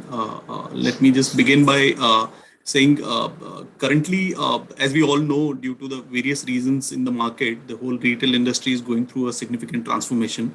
And when I say transformation, I'm including e-com as also part of the retail industry. And of course, there are shifts happening from brick and mortar to more organized, and from more organized to a e-com kind of a. So the mix for all retailers in terms of online business, digital business is changing significantly. And all of this is fueled by multiple things. Of course, technology is playing a very critical role in enabling a lot of things for retailers, e-com retailers, small retailers in achieving this transformation.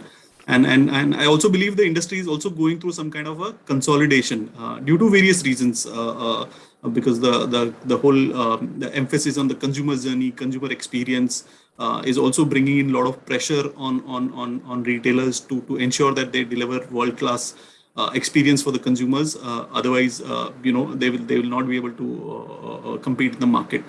Now, technology across these plays a very important role in knowing the consumer, in giving the right kind of experience at the front line, touch points for the consumer, and and I see a lot of innovation. I see a lot of initiatives. I see a lot of best practices which are implemented by one retailer getting followed by multiple retailers. With reference to our conversation at Eureka Foods with retailers, people are now, or the retailers those who engage with us on regular basis are now open to a lot more ideas. Are now open to a lot more co-creation, working with brands, with our systems and processes, to try and see how we can give them that winning edge, which they can compete better in the market. So few years, or probably 10 years back, if a brand like us were to reach out to retailers for a say simple CRM integration, so that the data between the two systems move very seamlessly, very few people would agree to that. But today I know for sure that Eureka Foods is having these kind of integration between systems with more than 20-25 large retailers, and some local retailers are also willing to talk in those terms. There are a lot of retailers who are reaching out to Eureka Foods and saying that how do I can you give me tools to compete in the market in terms of some applications, some how do I know my consumers, what they want, how when they want. They are reaching out to us to give them some kind of a, because in particularly in our products and services, demonstration of the product is very critical. So they are engaging with the brands like us, and asking, saying that can you give me tools so that I can do a virtual demonstration to the products and services to my customers, rather than depending on them to physically visit the store and see the product. So the conversations are now completely technology driven, data driven, as compared to what used to be saying that this is how it is, and this is how I do the business. You need to accommodate the way I do the business. But now I think most retailers are more willing to try new things, experience or explore new possibilities with brands like us, to ensure that they deliver the great consumer experience in coming days. And market is filled with innovation. Social e-com is playing a huge role in driving these innovations. Recently, I got to know that there is a new application which is being launched, I think in UK, and soon it will be available in India also, wherein consumers can group up together and go to various websites and shop together. Yeah. So these kind of innovations are now coming in. People are open to it. They are more willing to accept these kind of innovation technologies. I was surprised when I heard a detailed proper IVR functionality on one of the retail store near me. It's a very small retail store, probably a 200 square feet area kind of, and he had a full-fledged IVR because I had called almost at 9 in the night, and next day morning he was able to trace back my number and call me and say, you called at so and so time, how can I help you now? My store was shut, and I was completely so again, as I said, the whole industry is going through a significant transformation. One of the great example I recently came across is this whole gig worker economy is helping retailers in big way. For a family birthday party, I needed something, and somebody passed me some number, and I called him. And for a birthday cake or a balloon, a few years back, you wouldn't go outside a 2 kilometer radius of your house to purchase or see some of these things. And to my surprise, this guy who called me, or whom I called, was almost 30 kilometers away. And I didn't realize, and I placed the order. And then immediately the cab arrived. He put the whole thing in the cab for me. And after the goods reach at my place, he asked me to make the payment through Google Pay. Now a simple balloon wala, in order to survive in the market, is working on Google Pay, is working with various these applications through which he can deliver materials. It's going through a very significant transformation, and people are adapting and using new technologies, new ways of doing business in a very significant way. And I completely see this building up year on year, and it'll add a lot of value to us as a consumers, to have a great shopping experience, irrespective of whether I want to visit the store or even if I want to sit at home. I think everybody in the industry is working towards making sure that the consumer is more comfortable, and we are meeting his expectations and demand.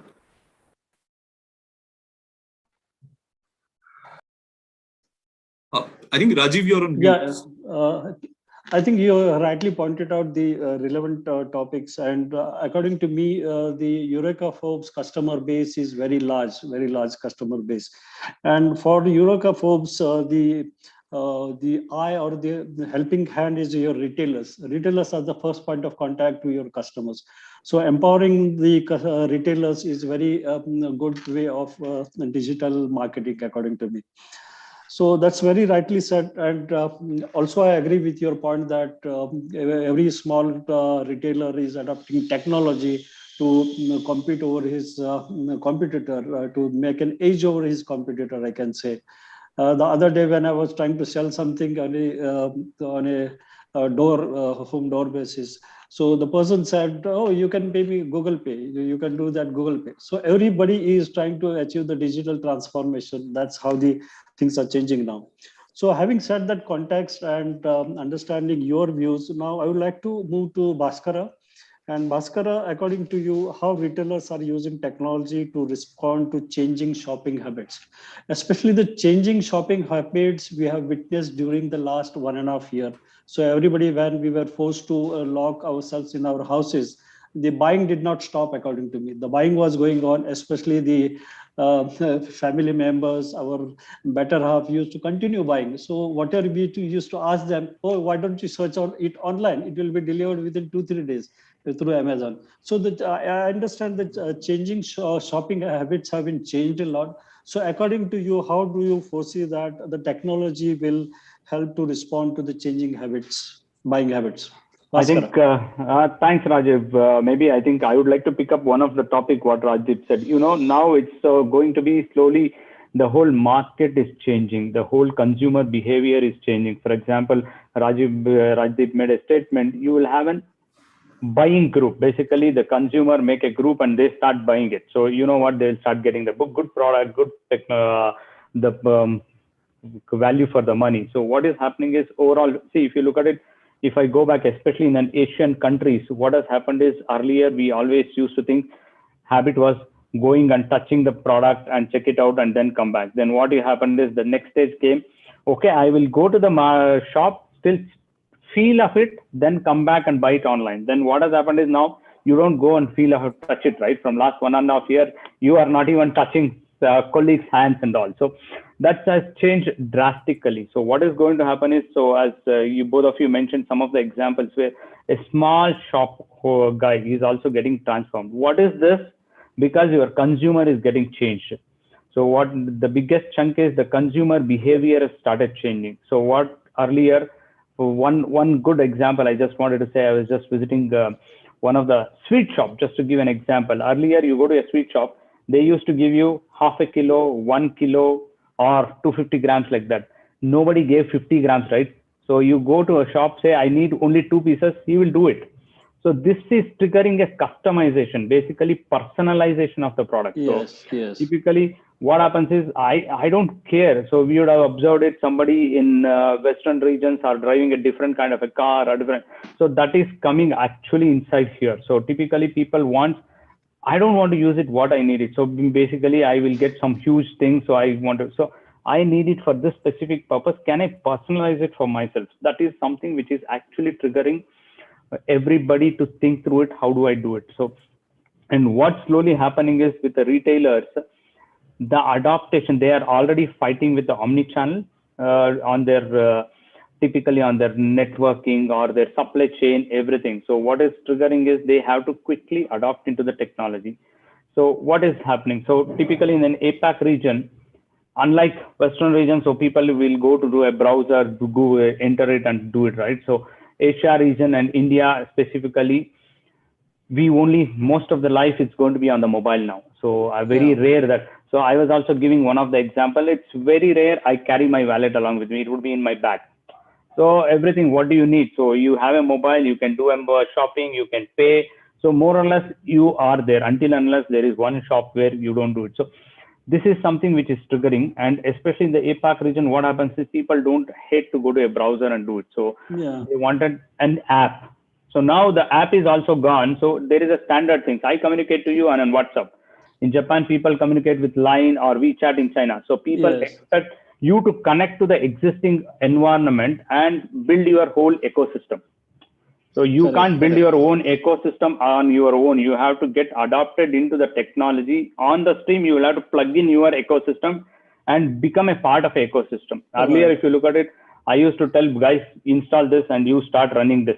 So you have to use this only. Now I will, the retailer or anybody will have to say, this is what I will do a plugin. I'll be a part of the ecosystem. I don't run the whole ecosystem. I'll be a part of it. So that is something is happening. And slowly, if you look at it, the robotics, all was more or less in a manufacturing where in the factories people are. So now it's changed, its shift from basically whatever it was in the factories on the shop floor, it started moving into your supply chain. So that is something which is on your warehouses and all. So this is where the overall thing is getting changed, the retailer. So how does he give an in-store experience? As one of the surveys, I was just reading it sometime back, 83% of Indian people want personalized, good store experience, in-store experience when I get into it. So that's where if you look at it, no, we never thought of UI, UX some 10, 12, 15 years back, right? So because why I need a state-of-the-art experience as an end consumer when I'm demanding it. So that is overall triggering people to think about how do I use it. And I think just before we start this, I was also hearing some of the things. See, people will start looking into the technology. Slowly, it is getting adapted into the retails. As I said, you look at in an existing omni-channel, start using it. And at the same time, there is a huge pressure on the cost. You can't have your own warehouses. So you may also start looking into and shared warehouses. Can I use a shared warehouses? And you also give a state-of-the-art experience to the consumer. That's something which will also start triggering. And slowly when the technology gets adapted, so for example, you start putting it across in virtual reality for the consumer. So that's going to pick up very fast, and which is already there most of the things. As we say, we also give a lot of insights, a lot of virtual reality to our retailers to make sure that they can showcase it. And coming to the spectacle vision care business group. So for example, earlier we used to go to a shop. I used to pick up a frame, whatever the lens that guy suggests. So what happens is now the next trend is what we call it as you go stand in front of a machine, you turn your head, it customizes your spectacle for your head. What is the tilt you give it? So that's where it gets started adopting, personalized, and you will also have a virtual reality. Before you have it in your place, you will start wearing it. So feel it, then you order it. That's something which, so after this, you will pick into your machine learning and artificial intelligence topics picks up. So I think slowly the retail technology, what happens is building up on the omni-channel, then you push it across on the existing ecosystem. And once the technology is there, it has to be added into the data. So both go hand in hand, take things forward. So that's where I would see this whole change is happening, Rajiv. Yeah, Bhaskar, very, very relevant, and some of the examples that you have given are quite appealing and immediately fits into the mind. So according to you, the personalization or the personal experience by use of technology, that is going to create a lot of difference to the end customers. Very good insights. Now let's move on to Dharmendra. And Dharmendra, I would like to ask you, what are the future changes in technology? Changes in technology, I mean, that will affect the retail competition. So before that, let me make a statement here. As we all know, whenever a product comes into the market, it has its own product life cycle. So if initially it is the initiation phase, then it's a growth phase, then it's a maturity phase, and then it is a decline phase. So we all know that every product or service has its own product life cycle. So keeping this particular point in mind, so according to you, what are the future technologies that would affect the retail competition in the future? Over to you, Dharmendra. Thanks, Raju. I'm just taking over further as Bhaskaran has ended up. That the future, yes, he has rightly mentioned that personalization. I am just adding it a little bit on top of it. Apart from that personalization, digitization, anyway, we are talking about, Connect is very much going to play a key role in this area. And yes, we cannot move further in the technology world without AI and automation part. So these are the, I would say, these are the four pillars which are going to play a key role in the future retail. wherein if we talk about the personalizations, as Bhaskaran has rightly mentioned, I would bring some examples of it, as similarly as mentioned, like a lens garden kind of things, wherein they are extending their services and people can go and experience all those things, like putting the glasses on the head, as Bhaskaran has mentioned into it. And I also personally have experienced similar kind of things in a different retail shop and different e-commerce sites. Apart from this, if we talk about the connect, definitely that your data and integrations is equally important, because see, as an different, I would say an example, if you are putting some information in a X e-commerce site, and then you have changed your mind and going to buy a similar kind of product, which is, because of security reason these days, is not that much flexible. But I think looking forward, people definitely look into a way wherein they do not want to do the repetitive work what they have already done in the previous e-commerce site or previous store or however. So those connects kind of things is also important, which we may can call a kind of integration part, which anyway we are doing it, but there are lots of security concerns which might go and attract the people to put more focus into it. And then yes, automation part definitely going to play a key role. So if I'm talking about the specific automation part, I'll little drill down this, and the data customization, logistic, and all these areas is really going to play a very, very key role. So if we look at the current market, I mean, we can see that few are, e-commerce site are really playing a very good role in the market. So if I'm going to connect this little bit, I don't want to say thanks to pandemic, to be very frank as a human, but yes, this is the opportunity for all of us to change the word and put the digitals on the table.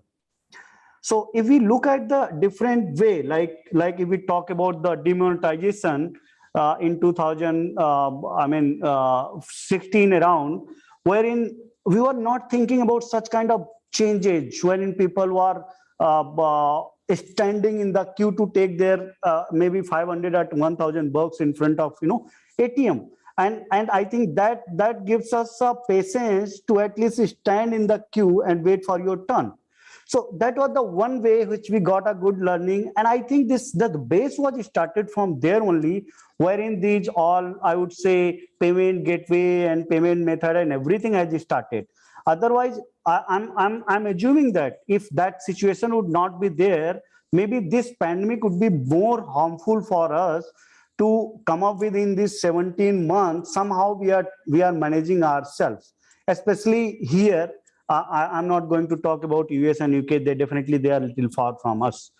So these, I would say that moreover, now we are depend on the demands.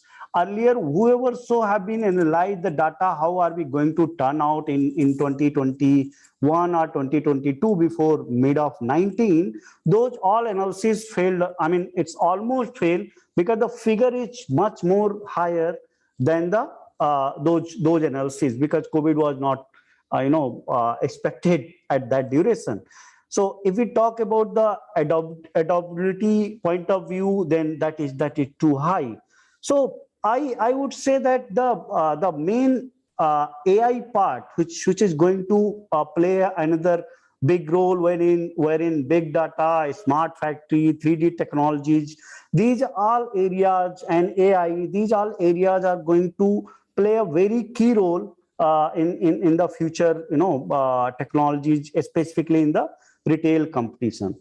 If we talk about the conclusion of this this piece, then I would say the overall future of retail is looking really promising. Brands are becoming even more competitive, developing strategic while will make a business more efficient and customer oriented.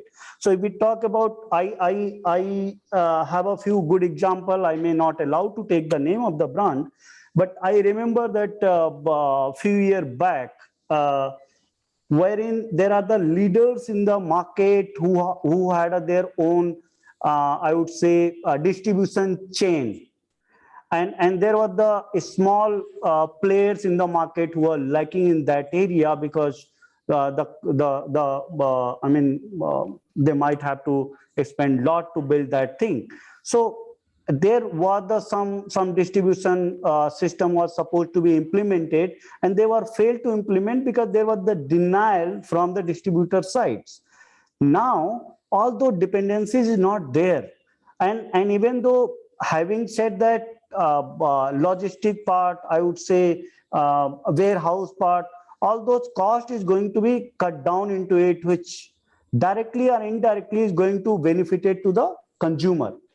Okay. So in that case, I mean, consumer have to, I mean, they are also looking in a way wherein I would say they may not change the things very fast by themselves, but this is not something which they want to do that, but they have no choice now. I mean, they have to do it. Okay, right. Which we can call it as rather physical stores, and digitalization we can call phygital kind of things, where it's a mixed mode. I mean, rather you have to go or you don't have a choice, right?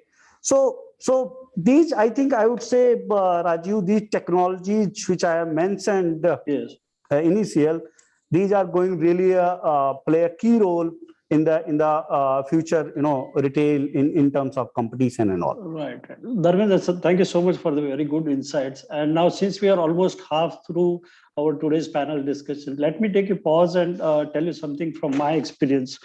So the retail industry is changing a lot, and also our colleagues talked about the personal effect and the customer appreciation or customer delight, for example, in other words, and use of technology and how this technology will be used for further days to come. Let me tell you an example wherein 2 years back, I had been to one of the Apple showrooms, and I was amazed to see that there was no cash counter. In Apple showroom, there is no cash counter. So I was worried, and I asked my son, where is the cash counter here? He said that, father, there is no cash counter nowadays.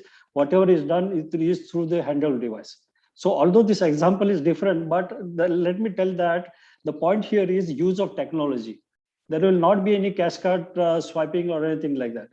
Another example that I would like to take is about personal effects. So nowadays, when you go to a particular store, and if you want to buy certain clothes for yourself, and you want to see as to how that particular t-shirt or how that particular shirt will look for me, so you try to go and stand in front of a mirror. So gone are those days wherein you have to stand in front of the mirror, but nowadays the store person will show you how that exactly the t-shirt or the shirt, or for that matter the coat, will look to you. So just you have to stand in front of a camera, and that particular piece of cloth or that particular piece of t-shirt will be swapped inside, and you will exactly look like you are wearing that t-shirt. So that is a touch of personal effects that goes into the consumer delight. So after saying that, let us start with the second portion of this discussion. So just I wanted to add a little bit, Rajiv, before moving ahead. Yes. Sorry, because you have started with examples. So I have really a very good example I have seen a year and a half back. So I was somewhere in a car showroom, and it's a big brand. So I have met with a person who was the salesperson, the gentleman, and another person came. He was a kind of loyal customer for them, although I was new for them. So definitely he was little turned to that person to give him the service first before me. So actually, I have seen that he selected a few car model, color, and all. And he was a person who took a decision, okay, let's go with this. And then suddenly the person was making the entry into the system, And then he got a pop-up in his tab that your son have found the same model with a different color, but you are choosing a different one. Please rethink on it. and that his son was got it in some other showroom or somewhere Other else. showroom, okay. Yeah. So that was, I mean, I think I said it's a year and a half back. So Yeah. that thing is really, and he was a little senior and old person. So then he called his son and then take his feedback, and accordingly he changed his mind. So I mean, just an example. Definitely, it's not going to 100% relate with it, but it's a kind of customer experience. Otherwise, Yes, he would have yes, taken a wrong decisions, and maybe he's one of the family member is not going to like that. Correct, So correct. Yeah. that's really a good example I have seen. Yes. Yeah, that's a good example of customer experience and customer right. delight. All right, thank you so much, Dharmendra. Let's move on to the further. Bhaskara, now I would like to ask you, retail technology we are talking about. So retail technology for thriving through uncertain and amidst disruption. So we always witnessed a lot of disruption in the industry. Every industry is facing disruption due to some or the other reason, technological disruption. So according to you, what technology that retail industry should follow to pace through the uncertainty or disruptive times? Thank you, Raju. So just to put it across, I think you rightly mentioned the Apple example. You know, that's something none of us thought through it, right? So basically, if you look at it 10, 12 years back, none of us thought through it. And we are still into the mindset, I finish everything, go to a cash counter and do it. So I was talking to one of the colleagues, so where he wanted to set up an not exactly in an Apple, a retail outlet where he will not have anybody. Basically, there is one guy who will be basically looking into it. The user can pick it up. Finally, they just do it. They just do the billing and they walk off. There is nothing called as guy who gives you an experience.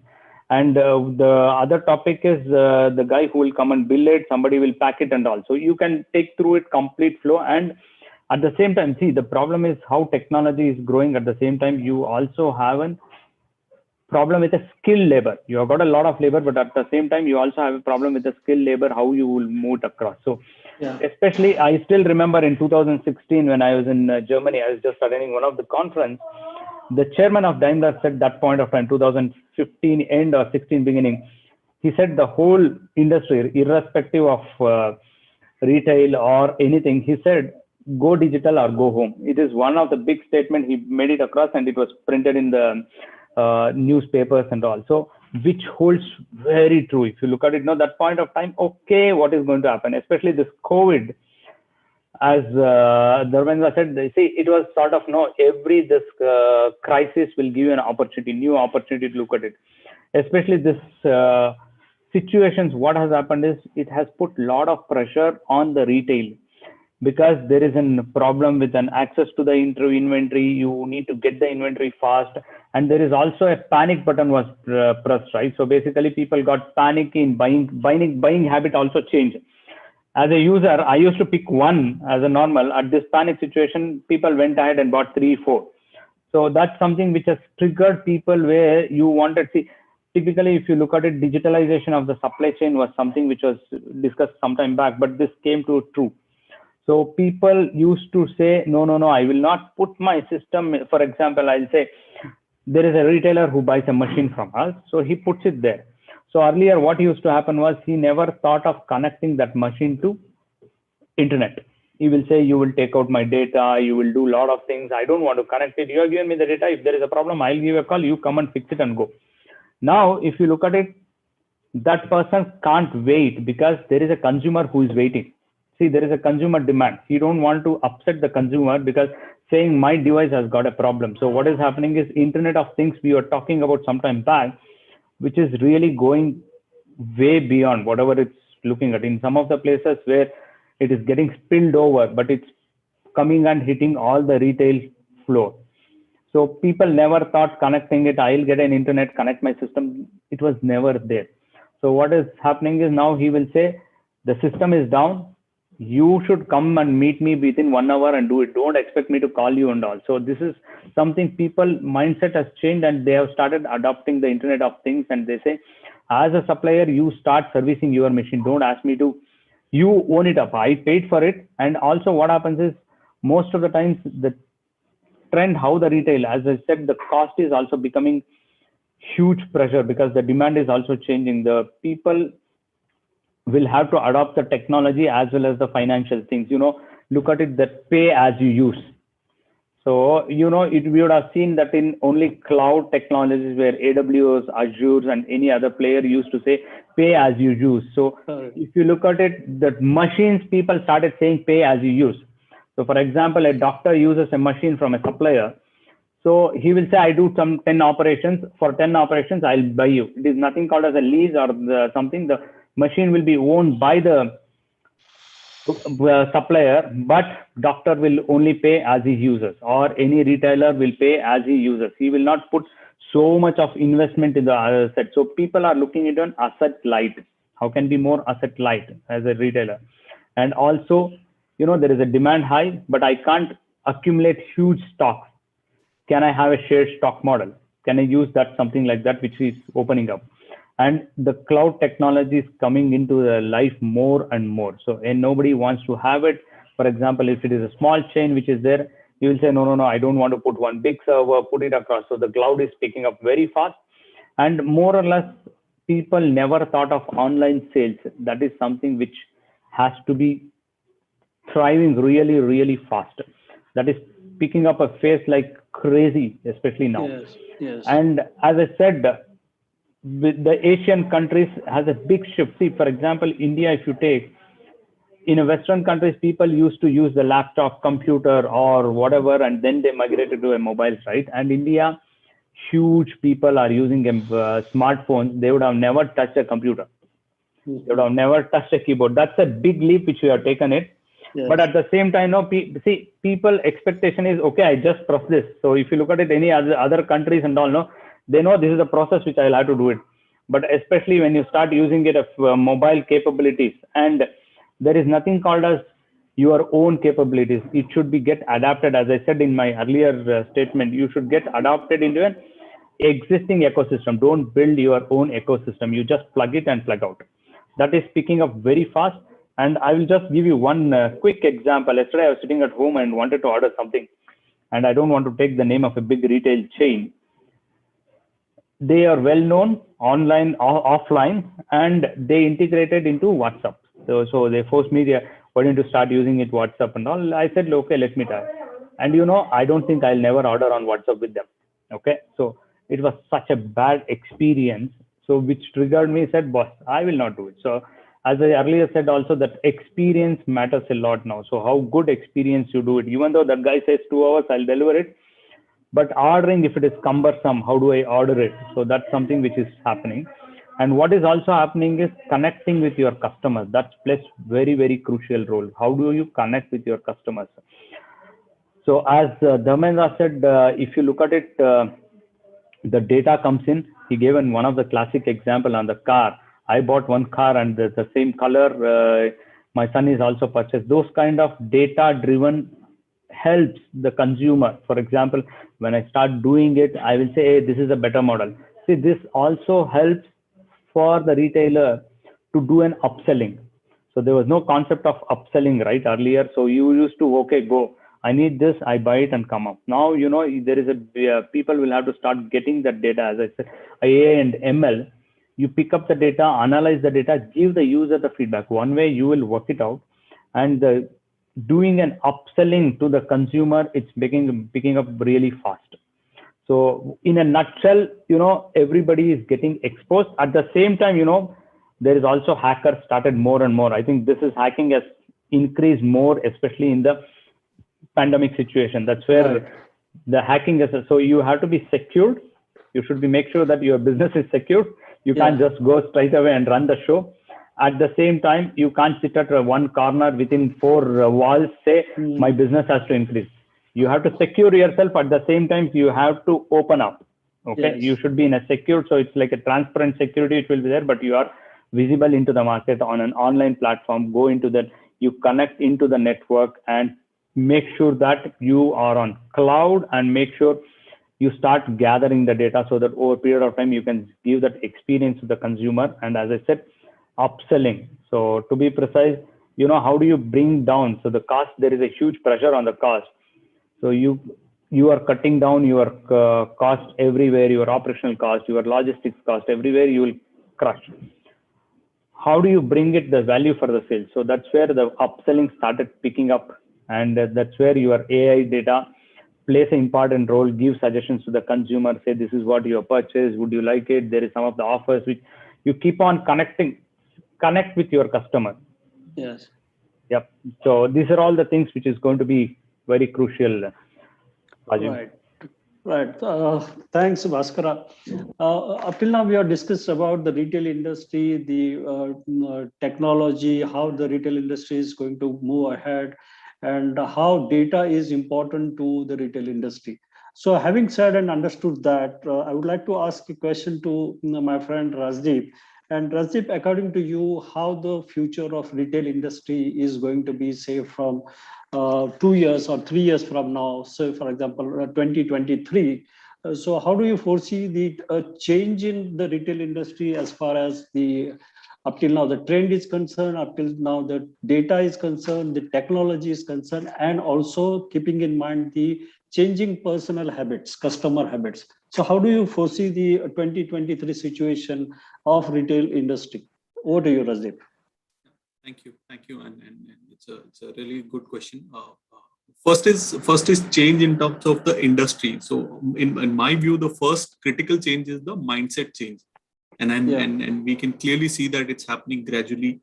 More and more retailers or the companies who are running retail operations are looking at consumer experience, driving consumer experience, expanding to deliver the better experience. And in order to accommodate this within organizations, they are going through a transformation change, a significant amount of change. I'm saying if you look at the organization which looks today of any retail organization, you will see a completely different pictures 10 years back or say 15 years back.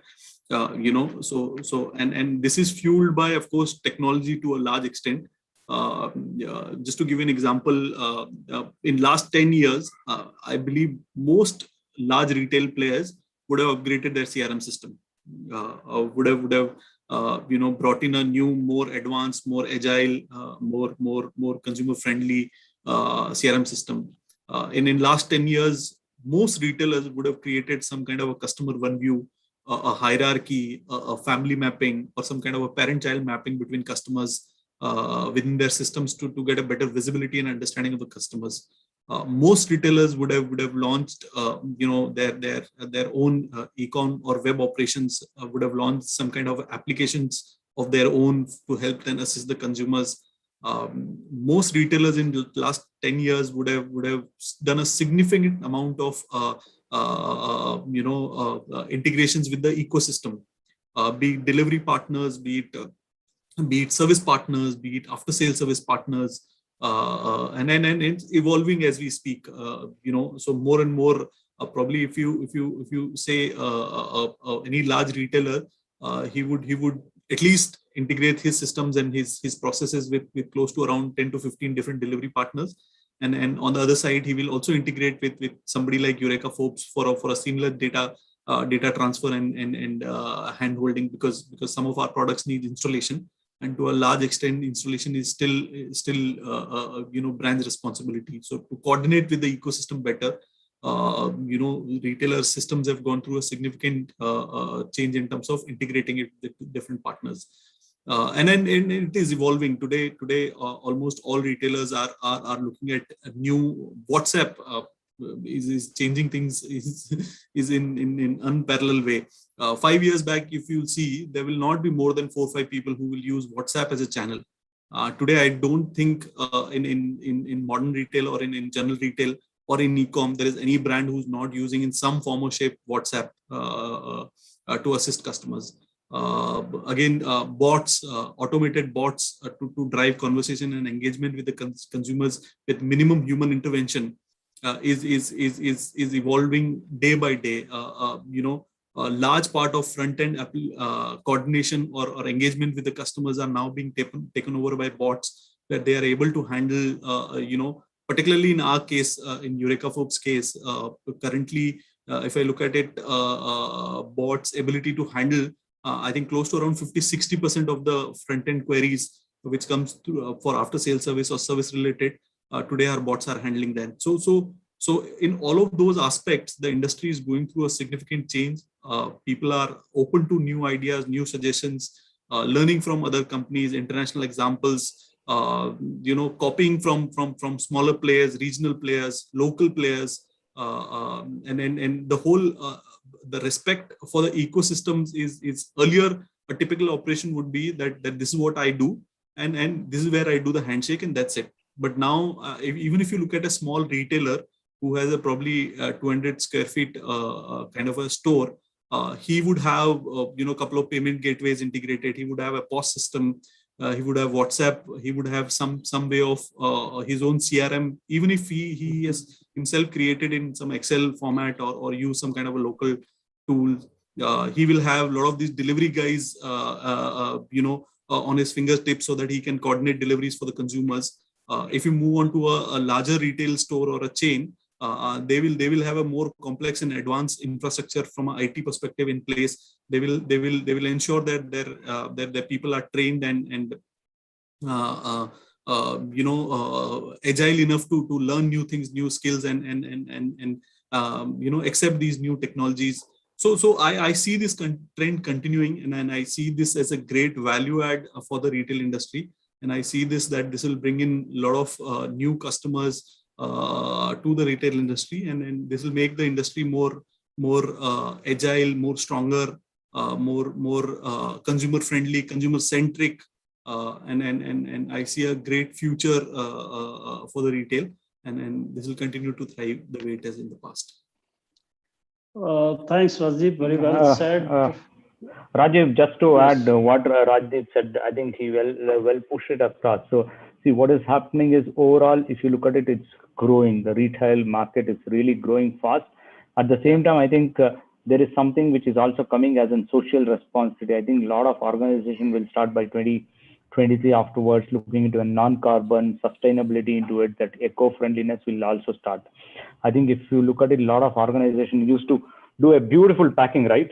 So that is gone now. So you will only put it across, and it's a responsibility of the user or everybody as a human being. You will look at it, and then I think big people, the lot 2-3 of the big guys will also have an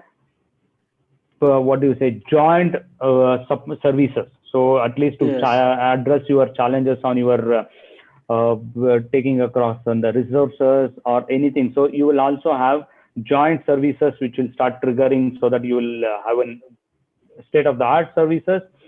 And it will also happen, what I said is a lot of robots, as mentioned, will start picking into it wherever the non-human workers is required. You put across the bots or robotics in there so that people can start looking into that. That's where I would see there's going to be a big leap next 2-3 years is going to happen.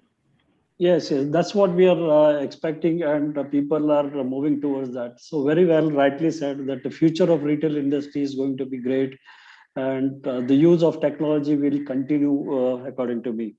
So one more question to Mr. Dharmendra, and the question is adoption of digitalization in retail technology and operations. So before you answer that, let me tell you, Dharmendra, that at least I have witnessed, and hope you people will agree with me, that in the recent past, a lot of digitalization has happened in the overall industry. Someone has rightly said that the amount of digitalization that was done in last 10 or plus years, more than that, the digitalization had gone just in last 1 year during the pandemic period.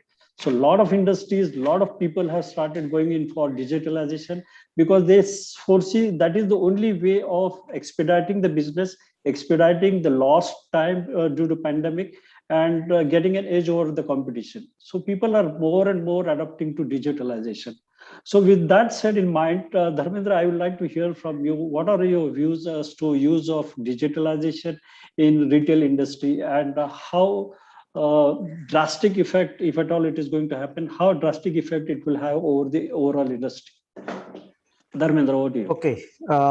So Rajiv, just take this little previous question from Bhaskar as he has mentioned. Now it's time to either go on digital or there is no other option, right? Yeah. So yes, we are talking about the adoption, but to be very frank, I think now retail have to have move on the digital because they also do not have any other alternate, in this area. The thing is how it is going to shape and how they have to move into it. So if we look at the actual our urban area, the main major cities and all, then I think this would be a little faster than the small cities and rural areas. That anyway we are witnessing since last 16, 17 months. As you have mentioned that this digitization is much more than the last 10 years before this pandemic. Yes. Yes. So that is there, but I think this is gradually going to down in the small cities and toward the rural areas as well, wherein the things may not going to change on that level, I mean that fast, but yes, it has to be done, and that will uh, benefit to all the, it would be a win-win situation for all the parties actually, if we talk about it. So what I understood in a aspect of the small cities, as I mentioned, I think going forward, even though now the things and everything is there on the most of the things are there connected with IoT models, and that adoption is very fast in terms of the consumer as well as retailers and the both the side, I think. So that is the one thing which I can see, that this IoT future is looking very adoptive and bright in both the point of view, at the consumer as well as the seller point of view. And then yes, the one thing is really going to work, and it is really very important in this area, as Bhaskar already mentioned, that is the security, which is going to be play a very key role in terms of the technology in this growth in this digitization areas, which I think that is going to be demanded by retail industry, because that is one of the most important factor, and I would say that data security is one of the key factor to take a right move at the right place. The another thing is which I can see that the robotics model and robots demand, which I believe going to be increased very fast, and that again because of this pandemic, wherein we have to maintain a physical distance. As you have rightly mentioned, Rajiv, before this, that you have already experienced in Apple, there was the cashierless, I would say cashierless store, right? Yes. Yes. So I think that part is going to be play a key role if people have to run with this physical model, as I mentioned again the same word, the physical and digital combinations kind of things. And then I would say that augmented shopping is also going to play a very key role in this area, and wherein and then definitely wise commerce, wherein we are playing a multiple role at the same time. So now, although in a lighter mode, it's little impacting to our pocket also. Now market is always open 24/7 at our home. So, but Right. yeah. But Right. actually speaking, so these are the areas where people are really consumer are really attract, and retail industry have no other option rather moving in the same areas. So that's what I would like to mention here. In terms of the adoption, so yeah, definitely these all things are going to be adopted very fast toward the small cities and rural areas as well. Yes, yes. Rightly said. And let me take a couple of examples. See, gone are the days when we used to send money by, go to post office and do a money order. So nowadays, I don't hear at least anybody sending money by money order, because we always say, even the common person who works for a daily wages basis, so he also transfers the money using Paytm or the Google Pay. So this is the way the digitalization has been penetrating in everybody's blood, I can say. That is becoming a DNA of everyone. One more example that doesn't stop me from sharing. It's a very interesting example. Once I had been to a restaurant for an evening dinner with my family members. Not recent, but it was just before the start of the pandemic. So I had been there, and when I just entered the restaurant, and then I got some place, and there was a tablet kept on the desk, and tablet was immediately on when I just went and sat in front of that. The camera detected me, that is Rajiv, and he immediately flashed a message saying that, "Welcome, Rajiv." And to my surprise, it also displayed the day and date when I had last visited. And so welcome back was the message. So I was very delighted to see that message. And how are you? How is the weather? And all those things were there. But at the same time, it also flashed me a message saying that, what is the dish you would like to have? Considering your health and data plan, we suggest you this particular dishes for your today's enjoyment. So I was really zapped as to how these things were kept in the memory of that small tablet. So it is all the data and digitalization that has gone into this kind of applications. So correct, Raju. So right. Yes. Sorry to interrupt you. Yeah, please carry on. No, go ahead. Dharmendra, go ahead. Okay, so in a different way, I'm thinking, Raju. I think our brain is shifting somewhere in the devices nowadays. Yes. So I mean, as in personal experience, I would say I think we all have experienced this. We haven't logged in the banking portal since last at least 2 to 3 years, and even I forgot my password. Yes. So yeah. So now it's a very easy to have that several payment mode like Google Pay, Bheem, government running Paytm, and all these things. Yes. And they helped a lot. It takes hardly a second to make the payment, rather going and opening your portal in a browser and then putting the password. Few banks was opening some digital device for the password, and all those things is on toss. Yes, correct, yeah, correct. Right. So one more example. Earlier, I used to travel a lot because of my the role of working. So once I had been to Thailand, and as soon as I landed, I went to the hotel, and just at the reception, I was welcomed. And similar experience, the lady welcomed me, and the camera detected my face, welcome back, and all those messages were there. And also immediately on the display, there was a message saying that, "Hey Rajiv, last time you visited and you had taken room number 1020 on the 10th floor. Would you like to have the same room? We have kept it ready for you." So this is the way of personalization and customer delight that is going into the consumer face. And everybody would like to be welcomed in similar fashion, so that all the fatigue of your travel and the jet lag and everything will go. So the message here is that the data, the technology, the amount of personalization effect, and somebody rightly said, I think Bhaskara said about personal effects.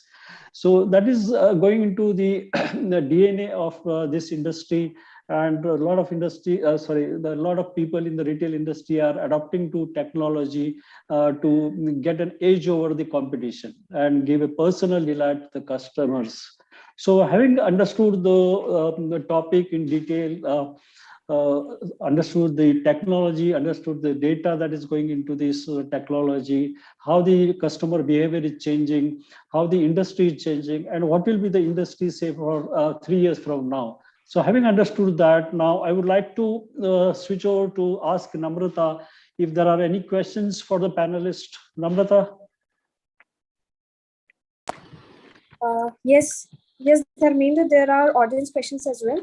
So Okay. the first question from Ashish, he's asking, can recent technology disruptions replace the brick and mortar experience? Can you repeat that again? Because at least last 2-3 words I could not hear. Yeah. Can recent technology disruptions replace the brick and mortar experience? Bhaskara, you would like to take that? Yeah, maybe I think yes. See, you know what? Whatever the technology moves on, see, lot of things are happening. If you look at it, I just wanted to. I think it was a good question which came across. I just wanted to mention here. See, the brick and there are a lot of people who are catching up. So people will also have an online presence. Your brick and mortar setup which will be there. So what is happening is this will go hand in hand.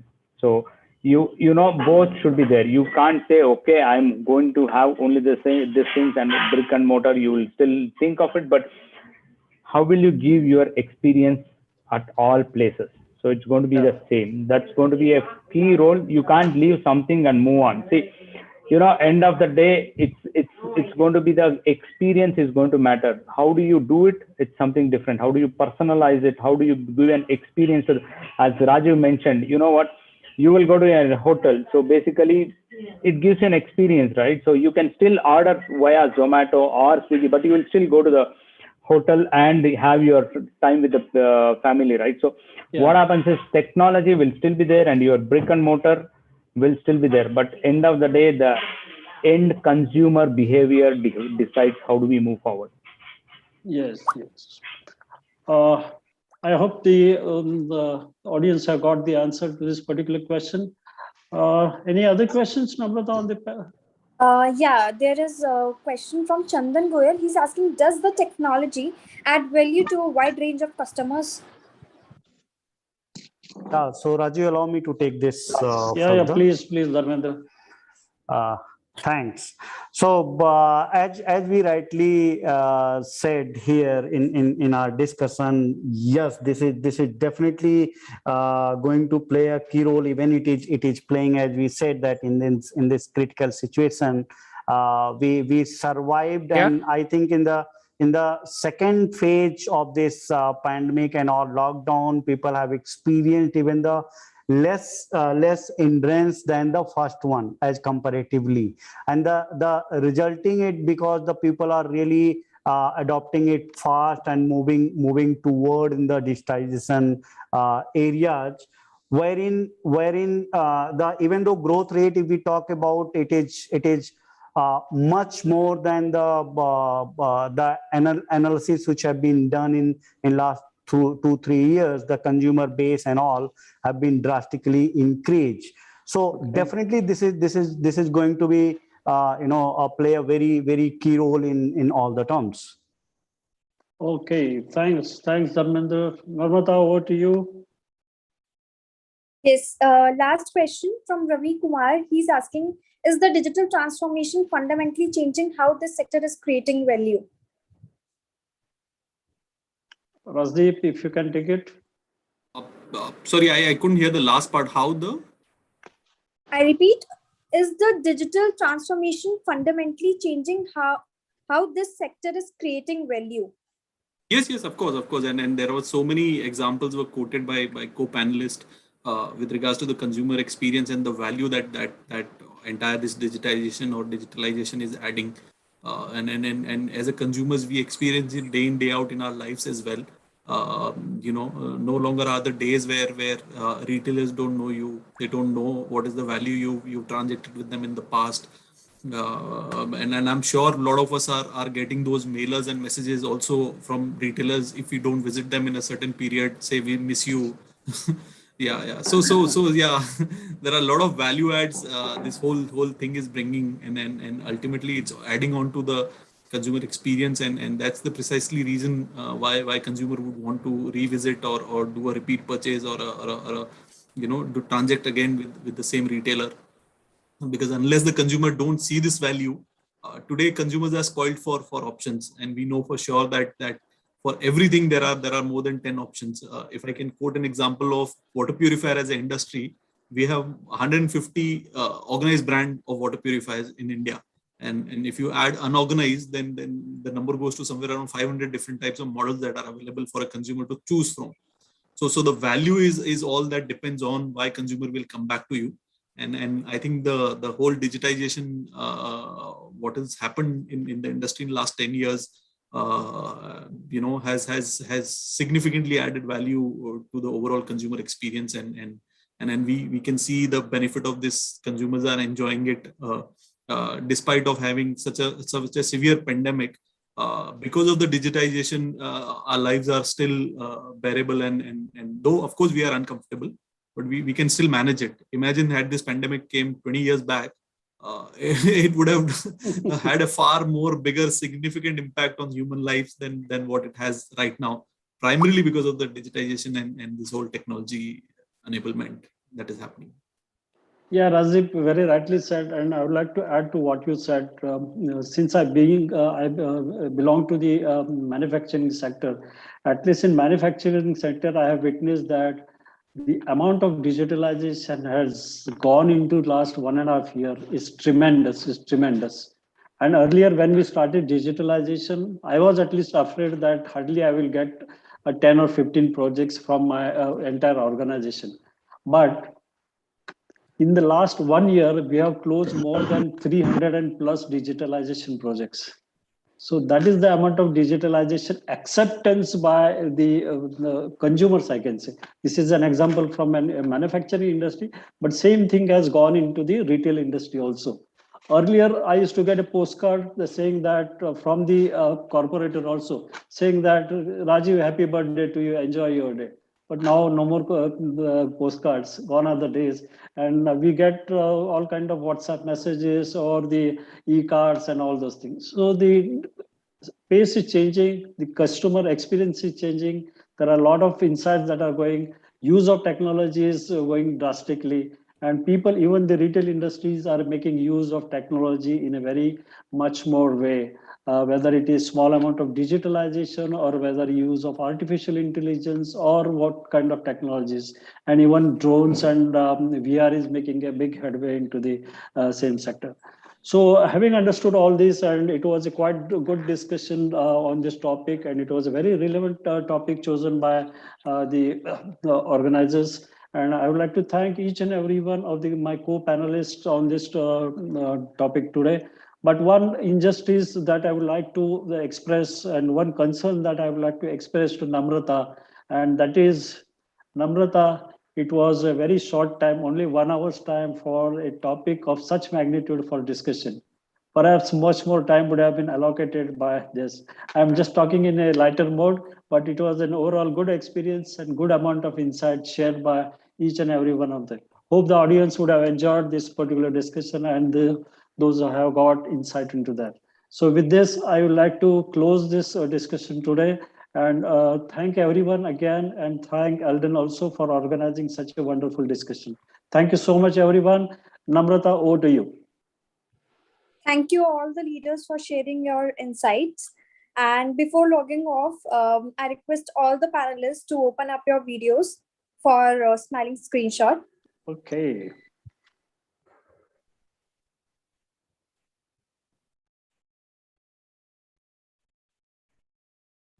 Thank you all. Thank you. Thanks, everyone. Thank you. Bye-bye. Take Thanks care. all. Bye-bye. Thank you, Rajiv. Thank you, Bhaskar. Thanks. Thank you, Dharmendra. Thank Thank you. Thank you. Bye-bye. Bye. Bye.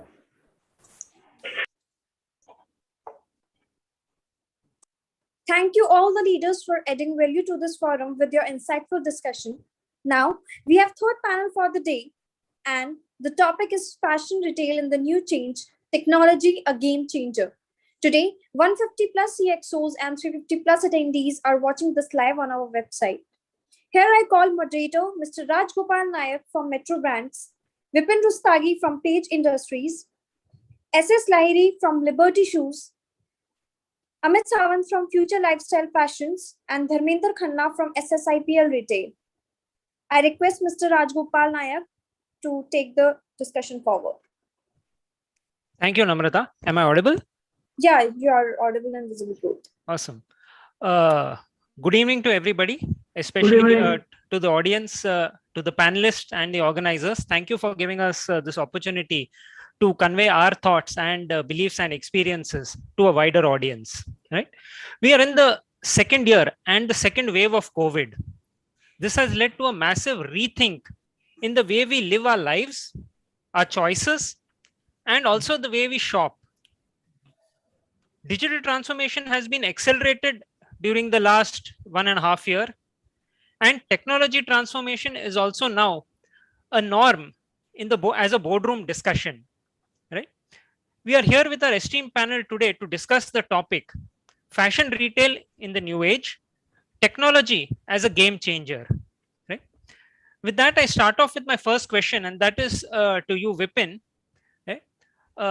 Is the fashion industry ready for a makeover?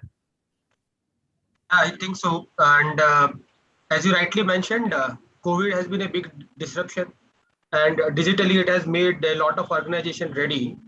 So I would just take my experience from my work that I've done in Page Industries on the retail transformation that we have done also.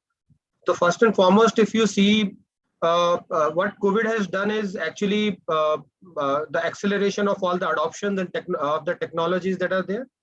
The first thing where I see the retail industries would have to do a makeover is to build a contactless experience in the retail stores, wherein for payments, for seeing the assortment, for interactions. So I think it has to be much more interfaced with new age digital interfaces to provide a good experience to the customer, as well as to provide a contactless experience also. And in case of pay specifically, now all of us know that retail has taken a big hit during COVID. And if you see many retail specific companies which only focus on retail have moved quite a bit to e-commerce, digital sales also. D2C now is turning out to be a big component for their revenues. Now, the important thing that companies have realized over a period of time is retail has transformed more from a profit center or a sales generating setup to a brand experience setup. So wherein marketing is as much important for a retail setup is in a way to provide a good experience to the customer, pass on the right messaging of the brand to the customer, and provide him a place where he can come, touch and feel, and then become an ambassador for the brand itself. So that is another makeover I think most of the companies are looking forward to. And right, there are omni-channel technologies also where where the companies are trying to kind of uniform the experience across different channels. Specifically, I will not talk about all the channels, but basically in D2C and your retail channel, there are a lot of technical interventions that are there, experience control that are there, loyalty schemes, coupons, multiple things are there in the backend CRMs and all also are there. So they are trying to unify and make the consumer experience consistent. So across that also, I feel consumer experience is one of the things which most of the companies would have to focus on and truly work towards making a brand experience center at all the retail stores rather than just treating them as a sales point. So I feel the retail industry is ready for a makeover thanks to COVID. I think it was preponed 4 or 5 years now. Earlier, it was supposed to happen maybe in 2024, 2025. Now we are seeing all these changes much ahead of time. Over to you, Raj. Very true. And I would like to redirect this question to Amit because I think Amit has a view on it. Yeah, Amit. See, Vipin gave a very, very nice update to us about what is happening recently. I have a very slightly different viewpoint. In retail, the makeovers have always been happening. Okay, and the only thing which happened in the last couple of months or weeks, we can say, is like the accelerated growth has been quite visible. So if you understand retail, retail in an organized retail started around 25 years ago, where the first set of plus malls came into the picture. Okay, the whole experience was getting inside a mall which was completely air conditioned, and you had stores in there. There was absolutely no interactions or engagements. You just get in there, you have a one-stop shop for everything. That was the first kind of an experience. As the competition started building, the makeovers in the retail started happening. They started adding some value-added services. So you had a pram service, you had a baby feeding service, you had tailoring service. Some malls were able to have a bank of brands inside. They were able to add some additional services inside. Then came the next level in terms of the digital part of it. See, in India, though we have certain CTOs also here, we all will agree that a transformation is little difficult. We don't fix things unless and until it's broken. So that transformation was quite slow. So then came in the parking services where, on each floor you would exactly know, okay, is there a parking space available? So there was a digital counter out there and all those things out there. This pandemic was a different game change, okay, where we were forced, and every necessity creates an invention. Every necessity is the mother of the invention, is what they say. So that necessity brought in an instant change. So for example, in the current setup, we were a brick and mortar setup, and we were staying ourselves a little away from the online e-commerce because brick and mortar was a conventional setup, which is a profitable form, and we wanted to continue with that. But this pandemic suddenly forced us to accelerate our forte into the digital format, which is not necessarily online, but a complete, omni-channel kind of an ecosystem. So that is something, which has happened. So makeover has always been there. It's been happening steadily. It's just the last couple of months where we, stepped back and we started observing things around. We can see that accelerated growth and we can feel that change happening. Very true, Amit. Indeed, we have moved from the days of physical change to the whole digital world. That brings me to my next question, and this is to you, Lahiri, is how is technology, or how do you see technology changing the fashion retail world? Good afternoon to all of you. I am for the first time coming here. Probably I was asked to introduce myself. I am Lahiri from Liberty Shoes, working as a Vice President, Operation and Marketing. I have got over 50 years of experience in the footwear line. Now, answering your question, Mr. Raj Gopal, the technology has changed a great way to the fashion world. Let me give you a simple example of a t-shirt. Few years back, a t-shirt was a plain one color shirt. But today, it has got multiple color. To that extent, the material has been developed in such a way that you press a place, the color will change, place in a different place, the display will change, and things will change one by one. Similarly, today, digital technology has been transferred to fashion by sustainability. I'm in footwear industry, let me explain you. In a retail shop, the design used to get changed in 3 months or 6 months. So the retailer who has bought the shoes, they are of no use to him.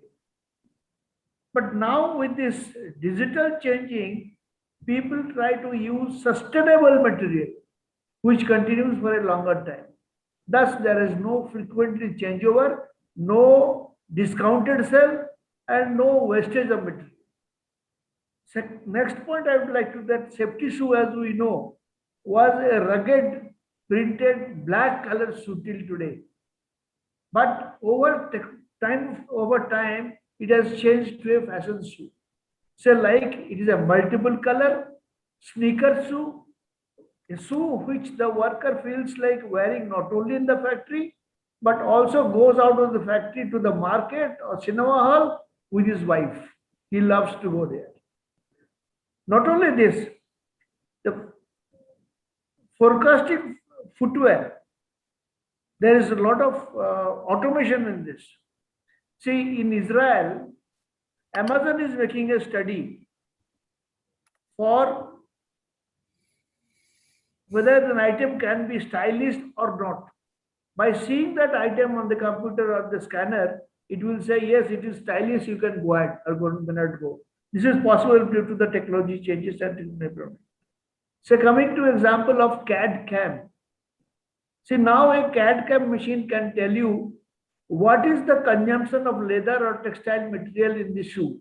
Secondly, it can also tell you, working like a human brain, that which component should be cut from which place, how the cutting dies should be manipulated to get the best possible utilization. See now, CAD/CAM, Zara, H&M, they are gradually changed. They have changed already from normal footwear to a fashion footwear trend. See, next is packaging. Packaging plays a very, very important role. Today in the market, you will see the product may be small one or inside that, but the packaging is so good, it attracts the people. Next is recyclable material. People are preferring to go for recycled material one by one. Now Adidas and H&M, they are doing research to use 100% recycled material so that there is no wastage. Milo is a fabric which is made not out of leather, but it is made of from protein of mushroom. Like that, there are many technological changes which adds to the fashion. The list is quite long. I'll take much more time. So I would like to cut short and stop over here. Over to Mr. Rajgopal. Thank you, Larry. That was a total different take and really an encyclopedia of technologies that you had out there. And very, very nice to hear that. Taking over the same question on how technology is changing the fashion retail world, would like to hear your thoughts and comments on this, Dharmendra. Hi, Raj, and hi, everyone else who've been sharing very insightful details about the retail digitization, especially the fashion retail. See, digital transformation or the transformation as such has been happening in retail for quite some time. And COVID has, as both Larry and Amit said, has acted as a vaccine for the, scaling up the digitization in a faster pace and adoption in a faster world. See, since 2015, 16 or 17, we had a purely digital store by Roadster on Indiranagar in Bangalore, where there were no humans, and gradually they had to deploy human because people were not very comfortable. They were virtual trial room. You have a digital screen. You scan the QR code, and then you share all the details about the product. The only person to talk about was a security guard, and too much of a digitization became a problem. It was too early, too ahead of its time, or probably not for the India as a market. We Indians still love to have humans as a connect. And that's where we always keep on saying, digital will keep on evolving, the adoption will keep on happening, but offline, brick and mortar, a human connect, retail will continue to stay and continue to scale. If I give you Amit gave an example of parking lots. All the parking lots has a button where you press the button and take the ticket. All over the world, it's the same. But in India, you have a guard next to that token vending machine, which presses in support of you. You don't need to even pull your arm out, and you just are handed over by that. So we love a lot of personalization, a lot of human interaction. So although the digitization is happening, there's so much of digitization happening. In Lenskart showroom, you can try n number of eyewear in as much time as possible. There's a lot of AR, VR technologies that are evolving in a lot of retail. Omni-channel has become a norm now. So the endless aisle, I think all the brands in the league, which we are attending this session, or probably I know, have those small tablets where a size is missed or a color is out of stock, or probably the style is, you have seen that style of your brand, but in that particular store that's not available. The omni-channel endless aisle is available, where you can check out, you can have aisle pickup or delivered at your doorstep. All that has been happening, and fashion fashion industry is the earliest adopter for all the changes. This industry is always the first one to adopt the changes, because naya nahi karenge, तो customer भाग जाएगा. He actually comes to you because there is something new. We are the highest who performs the repeat, and in the RFM metrics where our CRMs are working right now, the highest RFM is on retail, fashion retail. Our customer, as in my brand, Lotus Sports and other brands that we handle, our repeat rate is 3 months. Our customer comes back every 3 months, and that's the highest number of repeat of fashion industry, commands. Besides the grocery, because people had to come every month in those stores or probably very frequently. Beyond that, fashion is the highest repeat metrics that we command. So fashion as being on digitization, the adoption, and it is continue going. That's my take, Raj. Raj, one statement that I would like to make here, what technology is doing to fashion retailers, it has completely been data driven. Okay, it's a statement that from an art form, it is completely moved. It's changed to a science. Okay, because earlier it was like the designers creating a design, and you had to go ahead and buy it. Now there is too much of data. You understand the customer, you understand the pattern, you understand their needs and requirements, and that decides the rise and fall of the trends. Which is as Mr. Larry said, and he gave a very real time exposure to us. The AI is able to decide the rise and fall of the fashion. So a complete makeover of a technology into fashion retailers from an art form which was dependent on a designer who was designing the fashion, it is completely changed towards science and analytics, and that is what is currently driving the business. Anybody who is not up to the mark, he is bound to doom, and anybody who is adapting this kind of a technology is supposed to be the next change, whether it be in the evaluation of the business, whether it be in the upcoming way of handling the business. They are the foremost, the ones they have adapted this transformation of an art form to a science form. Indeed, Amit. And what is important over here is that not to use the data in such a fashion that you scare the customer away. With the big brother knows it all kind of view, but to have a sort of a gentle nudge towards in a particular direction. Yes, Larry, you were saying something. No, I was adding some more to Mr. Amit, that you see, we had in the airports scanners. They scan your body everywhere, and the instrument might teen, teen, teen, teen sound here and there. But today, in the developed countries, they have got full body scanner. You have to just cross through. No hurdles, nothing to do like that. It will tell you what it is, if you are clear or not. So like that, the technology goes in a big way in the fashion and or development. Another example is the wristwatch. Today, wristwatch is not only a time-giving machine, but it is a mobile, it is a laptop, and it is everything. It gives you everything. Sorry for my interruption. No, it was indeed a joy to hear those examples. Now, when we are talking of technology being completely data-driven, one has to also realize that the majority of the customer base that we have is also the younger, the Gen Z, as one might say, right? And this question is to you, Amit. In the new retail paradigm, which is a game changer and a boom, how does one work with and reach out to the new tech savvy customer base, which is ever increasing? See, from a marketing sense, I would answer it in a very different way, but in the interest of the audience, which is there. So basically, in any kind of a retail, you form a certain kind of a communities, and you make a certain kind of a bunch of people, of a like-minded people to them.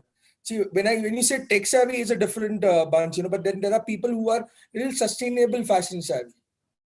Okay, and they are the biggest influencers, and they are the loudest people on the online platforms or the internet. If you don't have a clear-cut policy to explain people how are you building up a sustainable fashion, or how are you promoting sustainability, they would never advocate your brand, or they would never come and even purchase in your brands, which is out there. So a lot of things are changing in the fashion. So there was a time when fast fashion was the in thing. Okay, now the fast fashion is slowly moving towards again back to slow fashion, because people don't want clothes who will be only be used for 1 or 2 times, and they want it to have a longevity, because whether we like it or we don't like it, fashion industry is the second largest polluter in the whole world, for the kind of wastages that we make. So that change is also happening. There are a lot of simplification also happening in certain set of fashion. See, for example, there were times when we used to launch 8 and 10 collections every year. Now it is going back to the launch of just, around 3 or 5, collections every year. It's also to do with the current COVID situation where the business and the economy is down. The experts keep saying that, it would be at least the third quarter of, financial year 22, where we will see the pre-pandemic levels, which are there. So these are my two pennies of thoughts, in terms of how, certain communities should be looked upon at. Yeah, indeed. And, passing the same question to hear your views on the same, Dharminder. Yeah, so as Amit rightly mentioned, it's on the customer side, on the digital transformation. That is what. I'll give you an example of what we do on CRM and on customer engagement. We also did a research with our customer base, and 75% of the customers said we're not very comfortable getting spam messages and email every day from your brand. But 80% of that same customer base also was very comfortable in sharing their anniversaries and birthday in case we are offering a very special promotion personalized to them. And that's where we realized, the digitization is required in this kind of segment of our customer engagement as well. We used to manage CRM in-house with our internal team, but then we, searched for agency. Then we got an agency who actually reach out to my own customer without even they realizing that we are reaching out to them. Our CRM message that it is a message for Dharmender Khanna on his anniversary is shown while he is browsing on Facebook or Google, right? And that kind of personalization cannot be matched by any SMS or SMS. I actually normally check my SMS कि मेरे को bank से OTP या कोई fraud message या मेरे को my payments are just credited, debited. That's why. Otherwise, I just get ignored. So there's so much messages, and although there are WhatsApp bot and other things that we utilize, most of the brand utilize a lot of virtual buying, video shopping thing. This was very unique. I can reach out to my customer repeat and RFM repeat frequency and monetary value has increased drastically, and that's where my digitization is evolved, and that's where retail and fashion retail per se has come very long way on personalization in this segment, which is digitization also. I hope I'm being able to answer your question correctly, Raj. Absolutely, Dharmendra. Right. Thank you for that. Now, when you talk of digitization or messaging, which is, if I may say so, subconscious or context sensitive, like you mentioned, when you switched out from the traditional CRM to an agency driven approach, that brings me to my next question with respect to the future, that is fashion 4.0, digital innovation in fashion retail. So wanted to hear from Vipin on what are the trends and the changes which cover fashion 4.0 that you're seeing in the industry. Thanks for the opportunity, Raj. So we have heard a lot about, I think, fashion being a science, and there are a lot of data complexities and all. I have a little different point of view here. Actually, if you see the relationship, if particularly in retail, there is a brand and then there is a consumer, right? And so to keep it simple, I'm just flipping the entire premise. So there is a customer and there is a brand. There are multiple channels that are there, retail being one of the channels. And when a consumer visits the retail stores, right? So all these analytics, data, and science that we are capturing are only getting captured to the extent of sales that is happening. But nobody actually knows in current, the biggest mistake that marketers do is they think that they understand the customer. They understand what the trend is. Just by seeing some data and all that, they will try to extrapolate multiple things. It is there to assist. I am not denying the significance of data. It's very important. But sometimes what happens is they get so isolated from the customers that they actually don't understand that when a customer is going to the market, to a store, there are three reasons, key reasons which I see where lost sale happens, and that data is nowhere getting captured. One is the inventory is not available, the assortment is not rightly placed in the store. Second is that in the store, actually there is no personalized product that is available. Means the consumer had a wish. There are 10 variations available, but the variation which he is seeking, that variation is not available. And the third step, which I have seen recently being a trend, means it was not, might not be there 10, 15 years back, is that whenever a person goes into a retail market, there is a brand that he's trying to buy. Then in the retail store, he will try to search on Google, right? What is the price for this particular product on other channels, right? And all this, it is like a cart abandonment in normal D2C terms, where a person goes and sees add to cart and sees certain schemes, programs and all that, and then sees the price and he says, this is not the right place to buy, I will buy it somewhere else, right? So these are the three key reasons I see where customer actually, we lose the customer. And then there are conversions. After the conversion has happened, we have a lot of data in point of sale solutions, in kind of your CRM systems, where we try to make cold calls to the customers, try to generate a lot of insight and all that.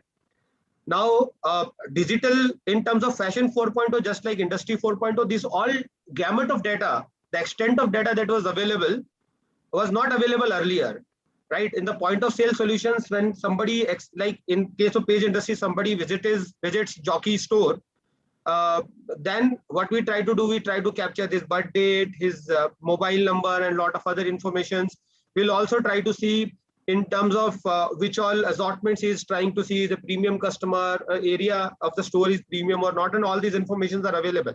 So what it can help, first of all, what we are trying to build is that we are trying to get the data before the sale happens also, which is very, very important. Like we have put an initiative where we are taking footfall trackers in our stores, where we exactly know how many customers went into the store, and then against that, what kind of conversion, so that we can actually have like, is there something lacking in a store where the conversions are less and all that. Then all this data being captured in the backend, we have recently deployed a lot of money with a UK-based, very advanced AI/ML software, wherein we are trying to make a good assortment planning and planogramming, with also deploying some omni-channel capabilities where inventory at these retail stores either are available for all, like from anywhere to everywhere. This inventory is available to anyone. That is the concept that we call here. And these all inventories, right? If something is not available to store, we try to give him a consistent omni-channel experience. As a policy, Page Industries also believes in that we should not be giving any discount. There is no concept of discount. Even if you go to a normal mom and pop store and you buy a Jockey product, or you buy in EBO, or you buy online, the price always remains MRP, so that the consumer does not have to get confused. So one is to remove the confusion of the consumer. So when he is liking the product, he will make a sale, right? So these are the three areas wherein we are trying to generate a lot of insight in the backend from the point of sale data, from the assortment planning and planogramming engine that we have built, as well as the CRM data.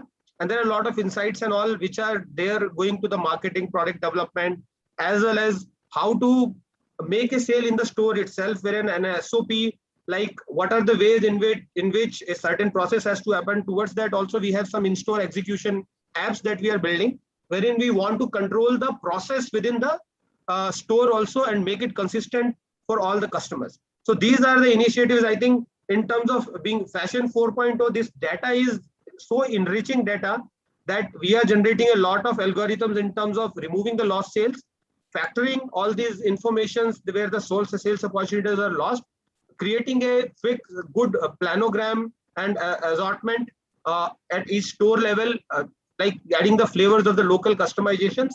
And I would also like to point out one small example wherein there is a company called Neve Jewels. They have made their operations of now 30 million pounds in the last 5-6 years only. What they have done differently, they are a jewelry company who are servicing made to order jewelry.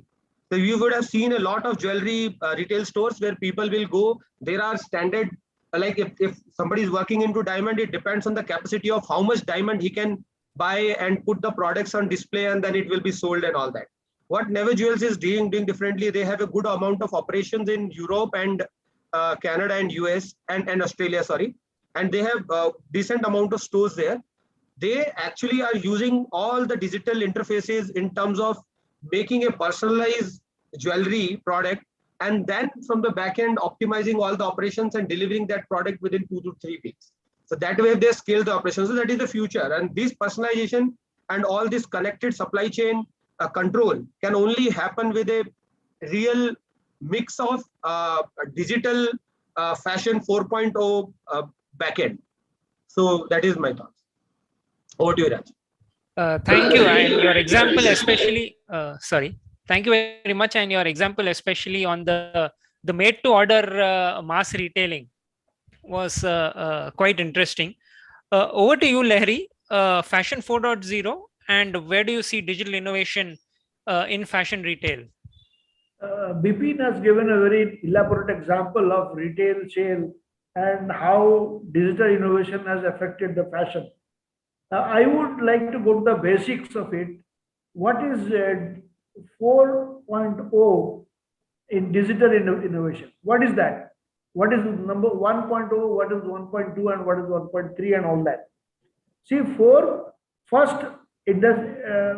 first revolution or industrial revolution took place only with water and steam.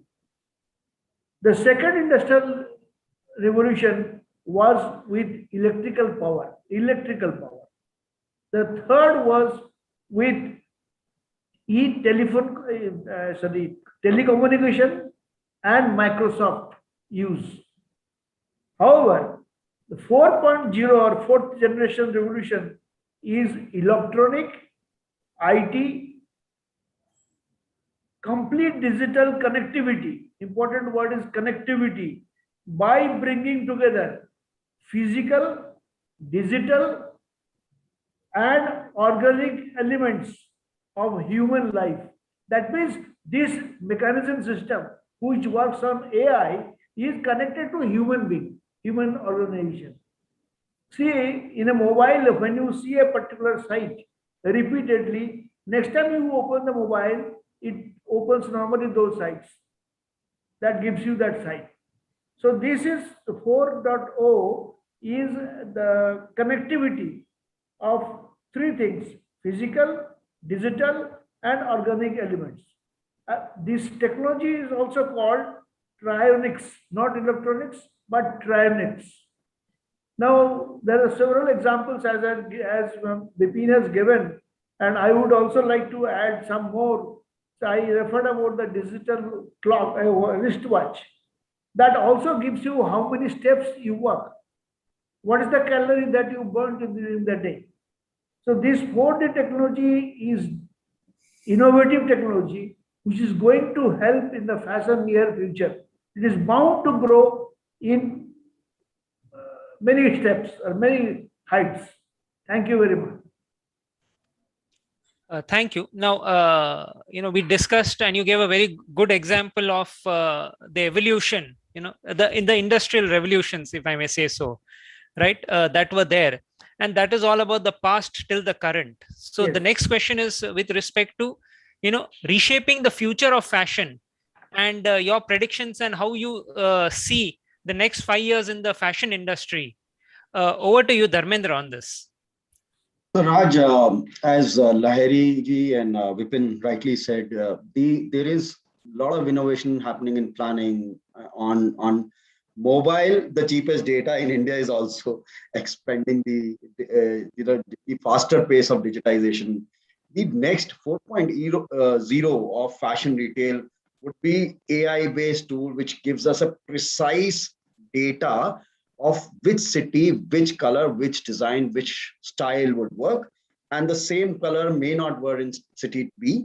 And that kind of AI-based tools we are already working on, which is giving right now, we are just feeding in data on what's happening in our store, what sales. And it is giving us, throws out the data on what's performing, what's not performing. while all that data is crunched, it also fetches a lot of data from our, we have one of the best sports brand in country. We have Nike, and we have Sports Station, where we have multiple sports brand. So all that data which we are crunching right now on that AI based tool gives you much more information than a Power BI, which is an image based tool, which also give you a predictive analysis. In this month, a certain color would be in trend and in these cities specific, so that my product team is start working on development of their trade much ahead in time. So that's the range, that's the 4.0 a fashion retail is already working on AI and VR and augmented reality, where virtual trial rooms, because the sanity of your change and how it looks on your product is also adding on those trend. And in some products like eyewear and watches that has already worked out very well and from very long time now. These two are fashion digitization 4.0 in my view. Thank you. Amit, what is your view on the next 5 years as far as fashion is concerned? See, most of the technology part, has been covered by Dharmendra, Vipin, and Lahiri. Okay, I will talk about the macro environment parts in terms of the fashion part. It is there. See, fashion is an industry which is also interdependent, as Mr. Lahiri said, on the connectivity, which is the digitalization, which is helping the digitalization. Similarly, fashion and retail is also dependent on fintech world. Okay, in terms of its development. In this COVID time period, a lot of new developments have come through, which is there. And any fashion industry which is aware of its micro environment changes is able to deliver much better results, as a sustainable business model. So when I talk about fintech, look at the adoption of UPI. Fashion retail has been able to adopt the UPI in a right way. It has created those kind of a changes. So we have some legacy, POS systems in the store. Okay, and as I said in the earlier statement also, we don't fix till it's broken. But is that system a superior system, or it's still doing its job, but it's still an inferior system? We're not able to create a legacy management part of it, out there. It's not able to imply the strict payment norms which are coming through, if the Bitcoin system comes into the picture. So, a business which is, well versed with all the 360 parameters, whether it be human interaction or the organic culture that Mr. Larry said, whether it be the telecom, in terms of the connectivity and the advent of the 5G technology, which comes in. So the interaction and engagement goes to the next level, like Dharmendra said, the augmented reality and the virtual reality will become the norm of the life. That's the kind of an engagement that we'll look at.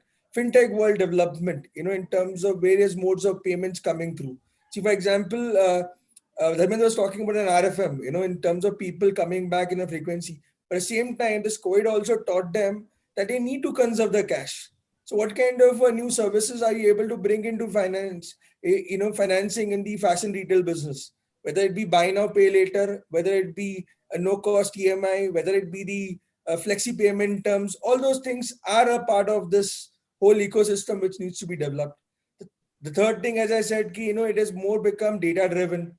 So, it's, you said we cannot nudge them, but data gives you a kind of a comfort to make decisions, and more swifter decisions with a long-term perspective, which is there. Sustainability is also a kind of a model that, this fashion business needs to relook at. The current changes in the environment are forcing us to relook at it, from again, a long-term viewpoint, which is there.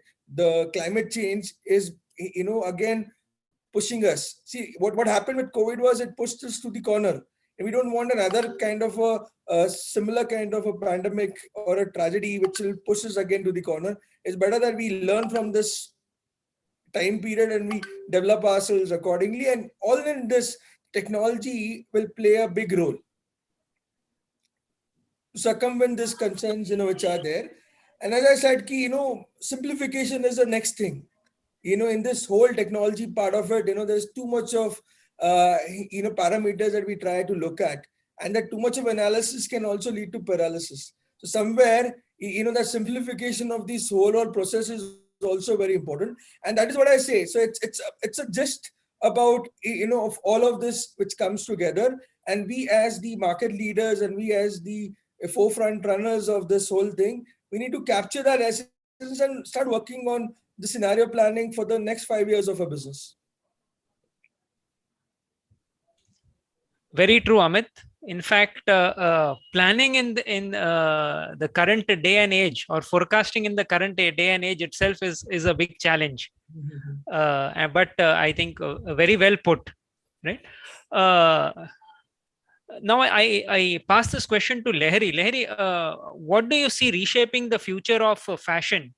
You already gave examples of material changes, right? Milo, if I remember the name of the material that you mentioned, right? And what are the trends that you are seeing in the fashion industry for the next 5 years? You see, I see a great change in the fashion industry next 5 years. The type of marketing that we are doing or selling we are doing, traditional selling that we are doing, it will be completely changed to retail or online or digital sale. Let me give you an example. In USA, 47% of the sales is from the mobile apps. That means the rest of the people, say 53%, they do not, 53% go to shopping and buy things. The rest of the people order from the home. Now, this reshaping will be done on mobile apps. Social network is a great changer for fashion. See, you have got Instagram, Facebook, WhatsApp, then you have got other apps like Alexa, everything, travel agencies and all that. Even restaurant, as some of my friends gave example in the previous session. Now, the reshaping of the fashion depends on few things. Let me elaborate them very briefly. Number one, artificial intelligence, which you have discussed again and again, I need not repeat. Novel fabric. Today, time has come when the leather is gradually going out of the country because of shortage of animal or government restrictions of killing, etc. So the novel material development will be one great thing for future. Then Internet of Things, that is networking of things for like socks in a shoe, is developed in such a way that number of steps that you walk in a day, that will be counted and it will be displayed or told to you. See, next system will be the rapid data analysis and adoption. See, we get a lot of data, but we don't analyze or adapt them very correctly. Now, this has to be the technology which will be done in future in next 5 years or so that immediately data is analyzed and correction is adapted immediately. Say, for example, in I think Mr. Virender or Mr. Dharmendra said, in the shop you don't have the right product or right size of shoes or garment or whatsoever it is. There's a technology called the theory of constraint, by which we monitor digitally what is the stock in the shop, what color, what size, and what is sought. The moment we find that here the sale is going down and is going out of stock, immediately we ship that material. These are going to be the technology in future. See, mobile communication, as I give you an example, that today all the information is open on available in the mobile. My wife never used Google. She was afraid of it. There is a whole world, I don't want to go there. But believe me, today, for everything she goes to Google. Whether it is cooking or it is anything, any shopping, anything she goes. Now, 3D printing, this is a great changer for future. Whether it is garments, shoes, or anything you say, there is a great changer for 3D printing. Blockchain. Blockchain is the transparency, traceability, and efficiency of supply chain. Today, people would like to know, the customer would like to know whether it is B2C or B2B. You would like to know whether my product is ready in the factory, whether it is dispatched, where it is lying right now, when shall I receive this. Besides that, we have adopted a system by which it can be scanned and seen whether this is a genuine product or not, or whether the product has been sold out of the territory. So these are all possible because of the new technology. Then sustainability, as I gave the example of shoes, dresses, they get changed very frequently. So today people are working for a long-term sustainability. I'll give you in footwear particularly. Today people are projecting what will be the fashion, color, shape, design of shoes in autumn winter 2022, more than 1 year ahead. So people can develop right from now this place.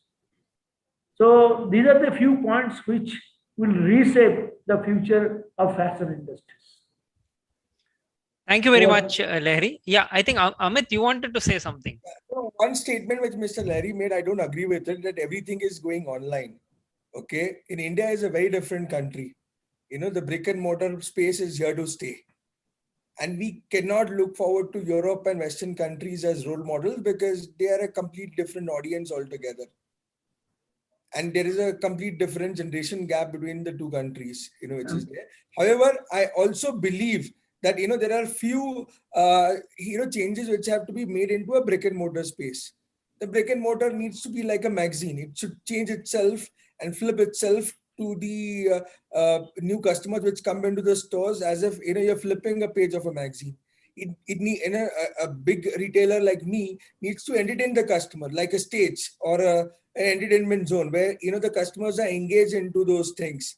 We need to be more like clubs where there is a community building activity which is happening, and all these things, you know, with the help of the technology. So technology is going to be an asset, you know, for the brick and mortar space. It's been spoken for almost a decade that technology is going to wipe out the brick and mortar space, which is not the case. Okay, brick and mortar and technology will go hand in hand. I totally agree with Amit. See, retailer in India has been the fastest adopter in the worst times or in the situation which were unprecedented. When demonetization happened, entire country became cashless. Your next door kirana shop was making sure your transactions are happening, your deliveries are happening. In COVID time, worst time, lockdown, everything was closed. A retailer was only servicing you, the nearest retailer. He was adopting technologies. He was making sure home deliveries. He was taking orders virtually. So retailers are in India is here to stay. We are contributing to 10% India GDP. We will contribute to, and we will keep on evolving. It will be an amalgamation of brick and mortar and digital. It will be a multi-channel. Omni-channel ho gaya, online ho gaya, brick and mortar ho gaya. All three will merge, and it will be a multi-channel retail that will be the future of fashion retail. Yeah, Mr. Rajgopal, can I come in? Yeah. See, I would like to reply to Mr. Amit and partially to Mr. Dhavinder. I agree with you. India is a vast country. The network connection or mobile app, etc., is not open to many areas and most of the areas. Yes, I agree with you. But the speed at which it is improving or increasing is tremendous. Especially last 5-6 years, you will see that digital information is spreading like everything. You see, earlier we had to run behind the government offices from person to person to get everything cleared. Today, most of the things are done digitally sitting at your home. Like that, mobile smartphones. How many people were using mobile smartphones earlier? But over a period of time, people are using more and more smartphone, and everybody is trying to get a smartphone so that they can use for various purposes, including shopping also. So it is not that this will not grow or this will not improve. Yes, it is now growing at a very faster rate. I do agree with you that it is not covered. That's like USA, it is not covered 47%. Maybe it is 10-12%. But it is growing. It is bound to grow next 5 years. Thank you. My contention was shopping is more like a therapy. Okay, it is not a convenience factor anymore, especially the apparel and the fashion retail part of it. And there would be no alternative for a good therapy. Okay, it's not always about a convenience that, you know, you press few buttons and you get it.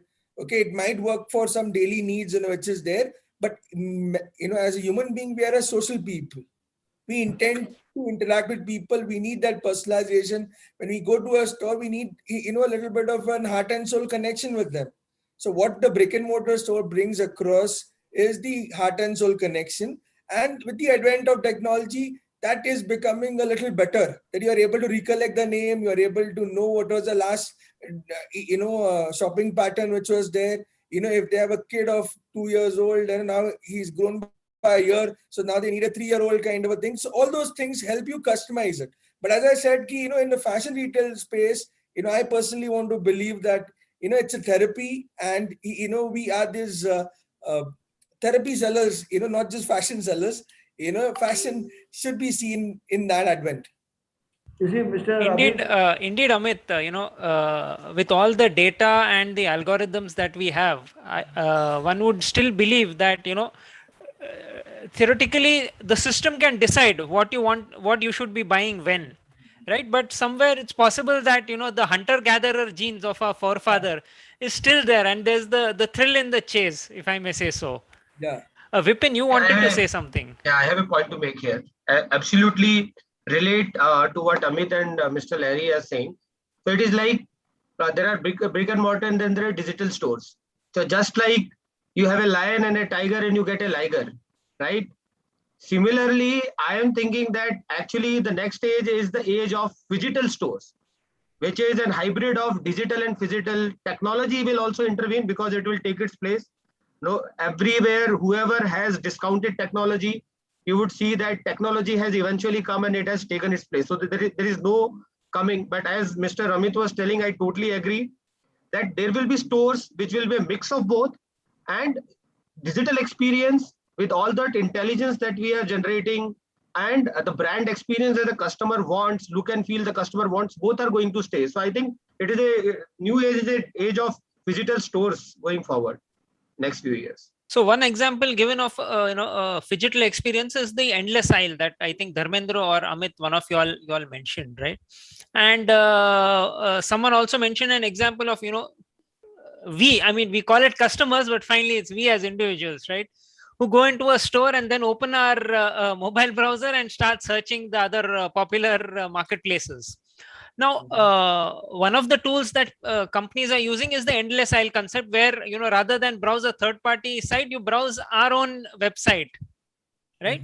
To look for certain cases where a particular material is not available, and also maybe check out prices online. I mean, even there's cannibalization even within a company's own website and physical store sometimes, right?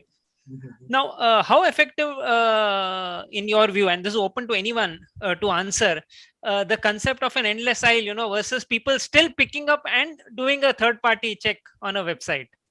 See, Raj, we are implementing endless aisle from some time, and it's accelerated after COVID.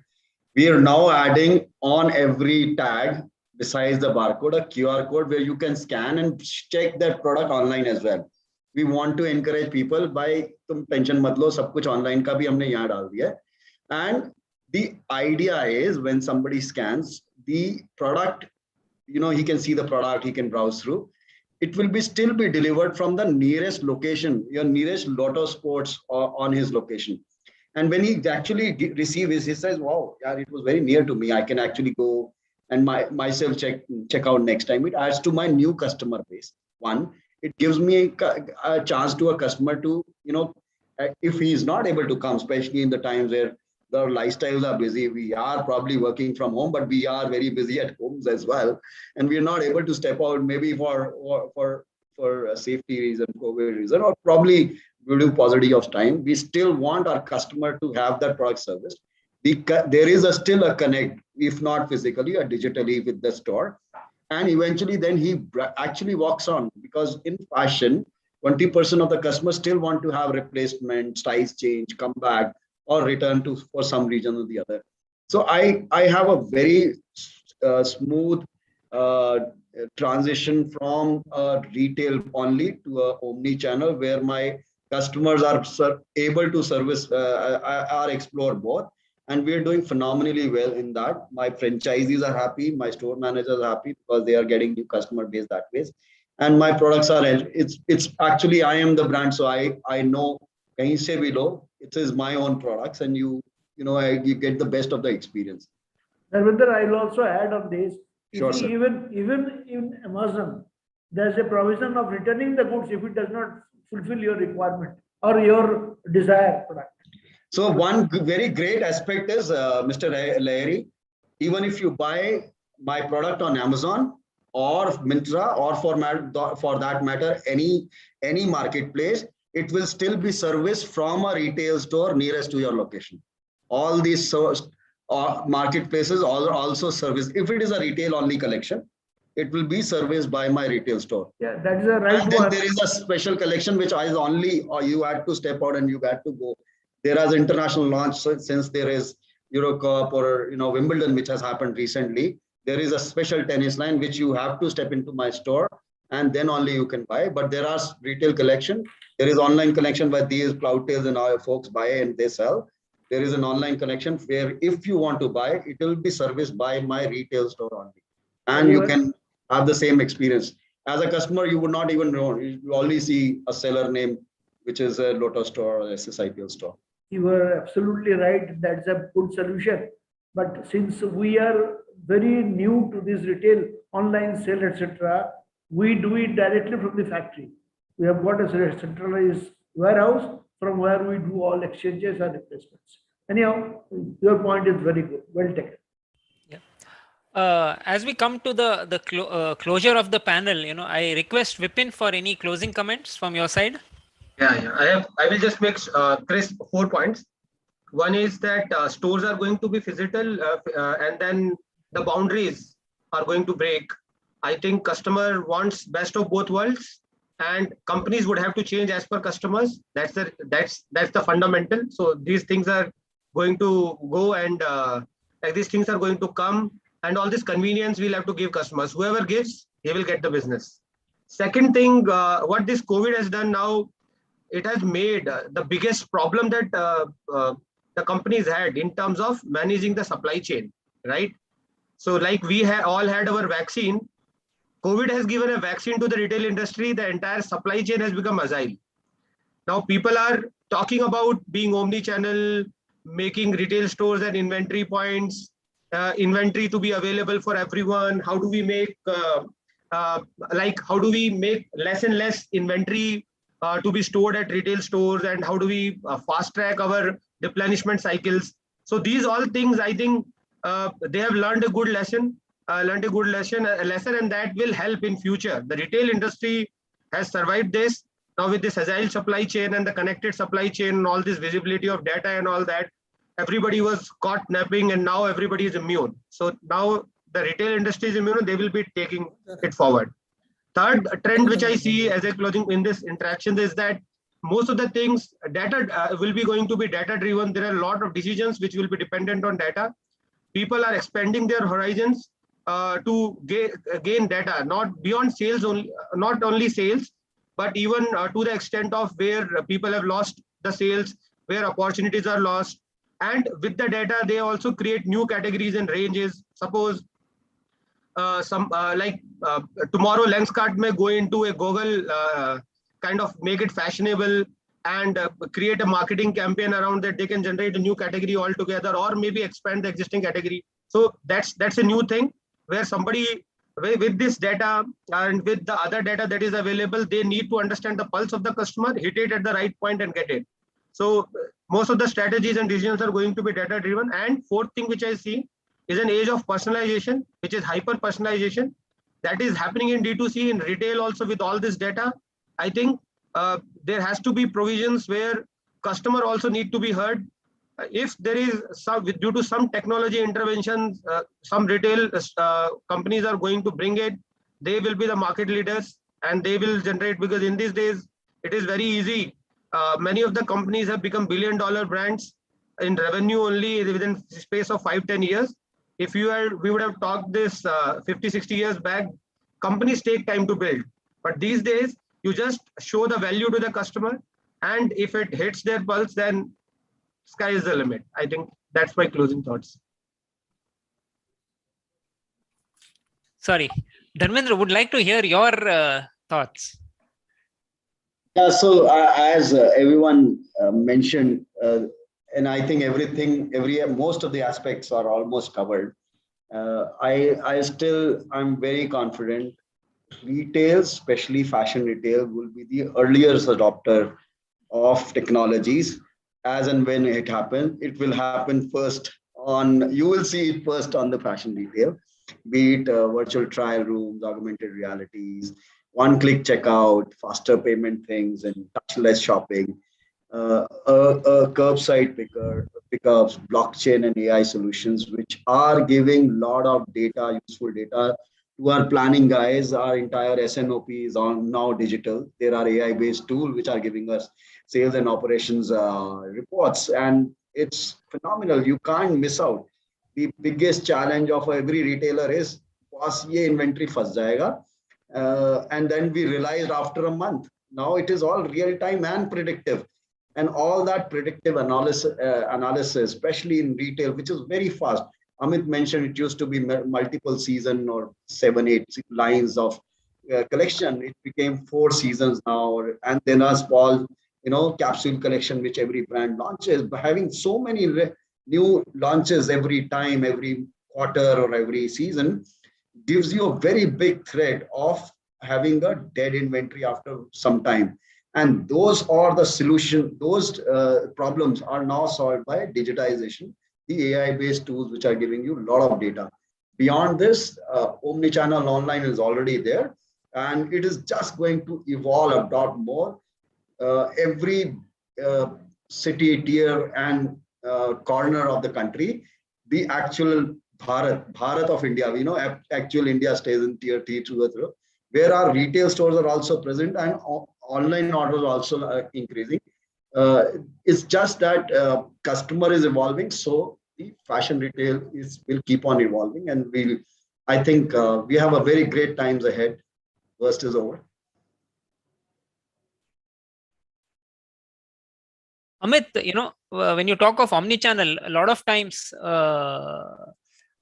people tend to view it as that omni-channel is being used for as an answer to the wrong predictions that come from conventional forecasting algorithms or AI, wherein you use it to enhance your end of season sale, and get rid of old inventory from wherever it is. Is your view that that is what actually happens, or does omni-channel play a much larger purpose?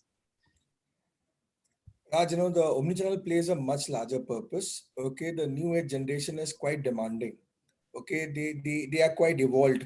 Even if you go for their weddings, they will have a certain theme for their weddings. They would want their guests to be coming dressed in a certain format, which is there. So, however large the store size is, we have much larger store size. Even when they have the larger store sizes, catering to those demands sometimes, puts a strain on the inventory. Okay, and how do you collect that inventory? So you need reach out to the nearest stores around and do that. For that, you have a unified inventory platform.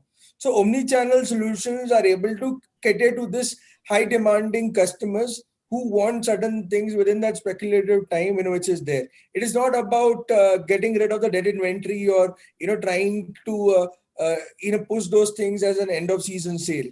Okay, what has happened apparently is when the companies fight for valuations, okay, they try to create a discount model in terms of creating a business valuation out there, and that is where the brick and mortar business was also questioned: would you be able to sustain those things? But brick and mortar solution, stores also were able to bring across sustainable solutions, which was able to create that kind of a connect with their customers, because customers don't only want discounts. They don't only want greed is not only emotion, especially in fashion retail. It is not the only emotion which makes you buy. It's all about building confidence. It's all about getting what you want, making sure that you are looking special on your special day. All those things are a part of a pattern. So in that whole thing, omnichannel plays a much required role of connecting with the new age customers and fulfilling their demands, and not just getting rid of the dead inventory. Discount model is a big passe right now. Okay, it's unsustainable. Okay, valuations cannot be sustained at that level. It's more about being in the business of doing business. Sustainability is the way forward, and the new age customers have already understood that. And one last question to the panel. One of the clear advantages of offline retail is that the percentage returns are much lower than one observes on the online avatar of selling. So I wanted to understand, how technology can be leveraged to ensure that the percentage returns significantly are lower. You mean online? That's right. A good content, your superb catalogs. There are A+ listings, which has a lot of video-based infographic content, which solve most of the problem. Actually, when we started retail 10 years back, the returns were 40%, which came down to 30, which is now 20. And a couple of things are helping in. One was catalog, one is catalog, and the other is payment options. So you have a lot of prepayments, and then a lot of technologies had come checked into, filter out spam. So I think two things, faster and smarter payments and checkouts, and the best and most important thing, your catalog. If that is clear, actually nothing can replace touch and feel, but your content should be so clear that it's giving you a fair idea about what the product is. No, Raj, here I have a very different opinion. Okay, there is no solution for a cognitive dissonance. Okay, when you purchase an order, until the time that order comes back to home and you change your mind, okay, there is no answer for that. So there is going to be returns always for that. Second thing, what helps in an offline retail is the fashion assistants or the beauty assistants that we have. Okay, we make them do their trials, so the fit and everything is taken in, and they also get an opinion from them. Do they look smart? Do they look different in all those aspects? So technology can help bring down the returns, but brick and mortar is the place where you have, as I said, heart and soul connect, and there is no answer for a cognitive dissonance. A change of mind, change of heart after you do a purchase, and that time gap, which is there for the fashion to reach to you.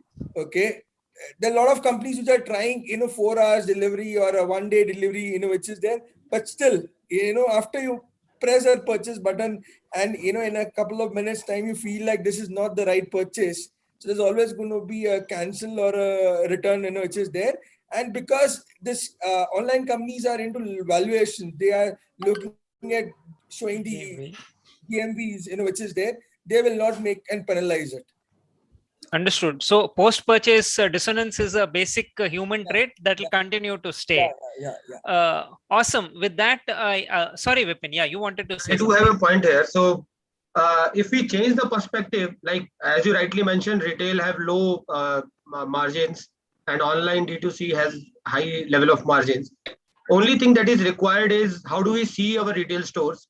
So one, if we only see it as a sales point, or we see that as a marketing investment, because as Amit has rightly mentioned, it is a point where a lot of entrepreneurs who are our franchisee partners or our managers who are directly connecting with the customers, passing the brand message, making them touch and feel and understand the quality, content, and making a place in their heart and making the ambassadors for our brand.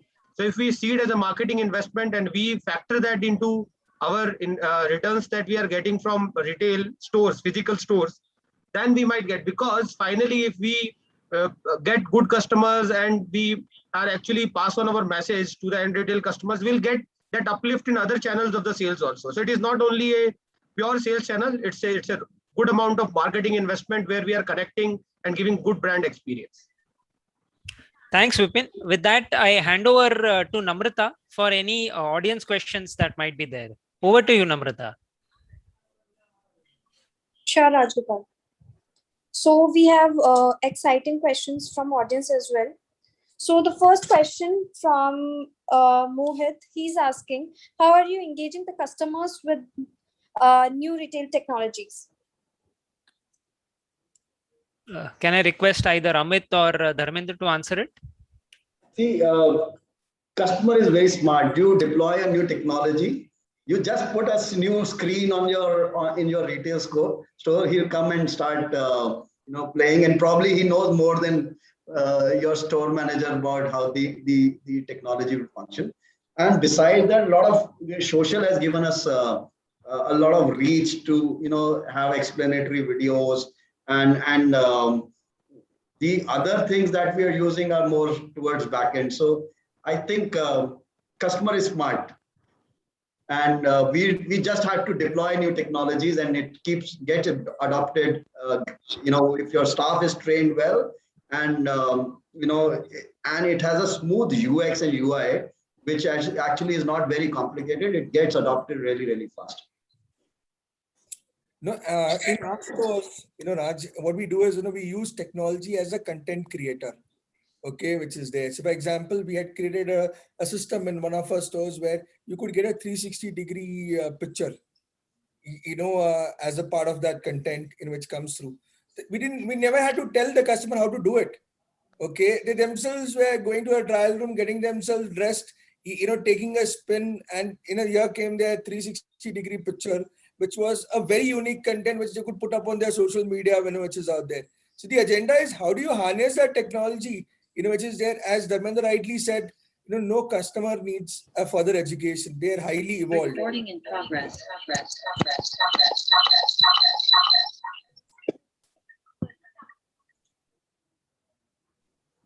Thanks for that, Amit and Dharmendra. Namrata, any other questions, or do we wrap up the panel? Yeah, we have other questions also. So the next question from Ravi Kant, he's asking how digital transformation is contributing to refine online operations. May I ask Vipin or Lahiri to answer it? See, online digital application has transformed the business to a great extent. Now, to buy a thing, we have to go out from our house, burn petrol, and go to the shop. Maybe we have the right product or may not have. We may have the size, fitting, etc., or not. But whereas in digital, we cannot. I agree with all the panelists that there is no touch and feel, but we can see whether the product is there, what is the color, how is the sizes, what is the fitting, and all that. So this is definitely going to be better than anything else. Two things it is doing actually. One is when like with this all these new technologies where there are omni-channel capabilities, as the panel was also mentioning. So in terms of an availability kind of issue of a central company warehouse also. So what if the inventory is available at the at different distributed stores also? So if the order is placed online, there is an aggregated inventory available. So in a way, means it saves a lot of distribution costs also. Suppose I have a lot of inventory which I have kept in a place in Kolkata, but the order is in Mumbai. But if I have an excess inventory of that particular product in Mumbai, so Mumbai stores, then I use that inventory and I try to fulfill that order. So one is like that is there. And online also what it gives is that it centralizes all the orders and makes the delivery planning and all these things very kind of, rather than planning for a different space altogether, you can do a centralized planning and try to service those orders. So in those ways also it helps to improve the operations. So Raj, if I get the question correctly, the digital transformation of the operation side of your online businesses. So in earlier it used to happen, if you have 100 pieces of your one product, and there are so many channels that you're increasing every day, you have to segregate inventories for each channel. Right now, the digital solution that we have, and there are a lot of them now, where you can expose all 100 on all channels. And moment one channel sells 5 pieces, it becomes 95 on all the other channels. The biggest and those are omni-channel and inventory management solutions.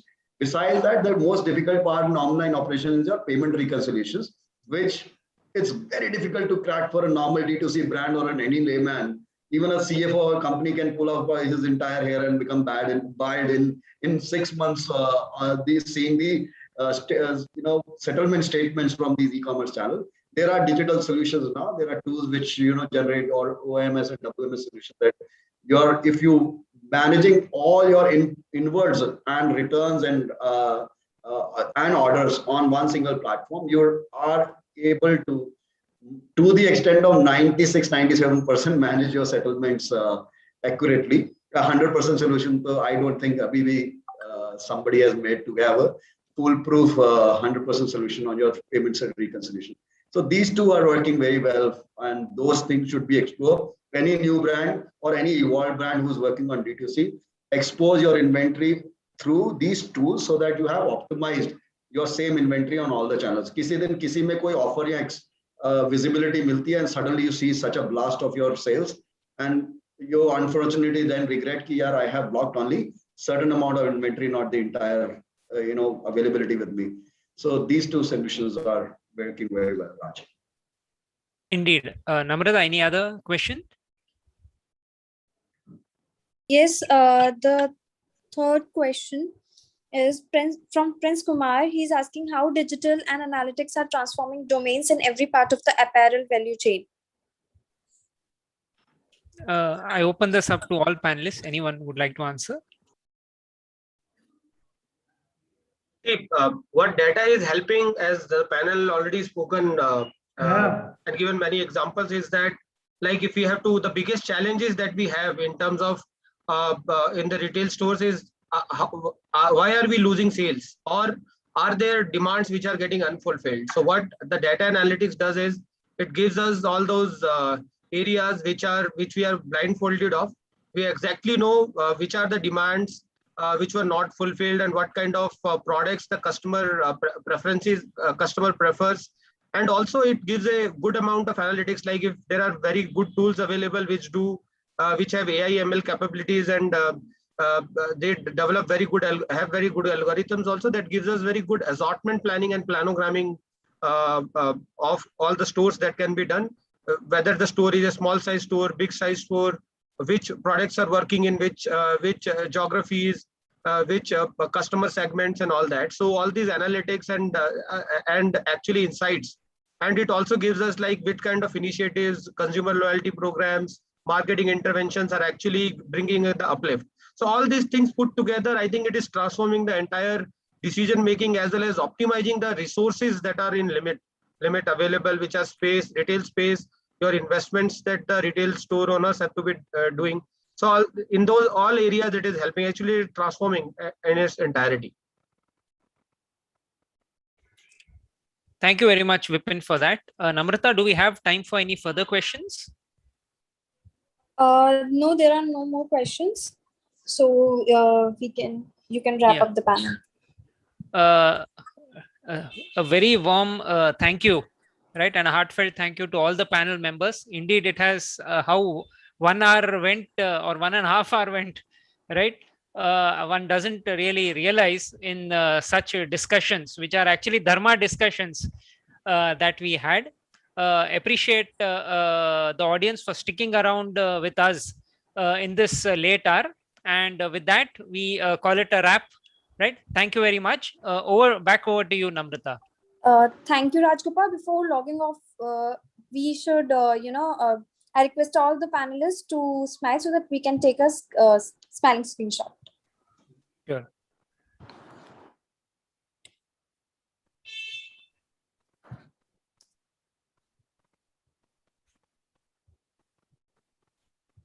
Thank you, all the leaders. Thank you. Thank you very much, Namrata. Thank you, everyone. Thank you. Thank you. Have a nice day. Thank you, Rajgopal. You've been a great moderator. I really appreciate your valuable coordination with all the speakers. And thank you, Namrata, for being a great organizer. Thanks. You spoke less and made us speak more. Yeah. Thank you, Larry Ji.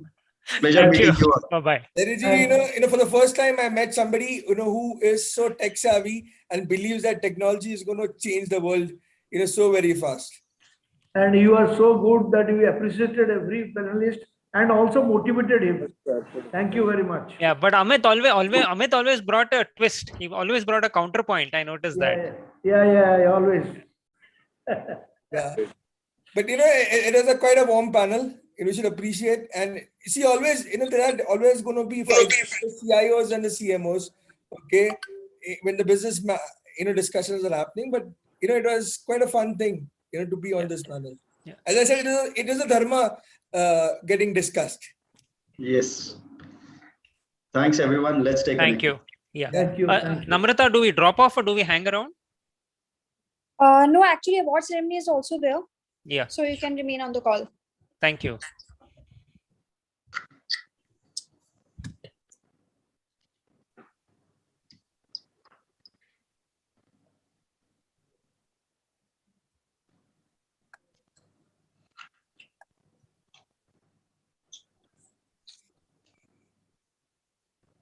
Okay, now the most awaited moment of the evening has come to an end, a precious moment to celebrate success and innovation.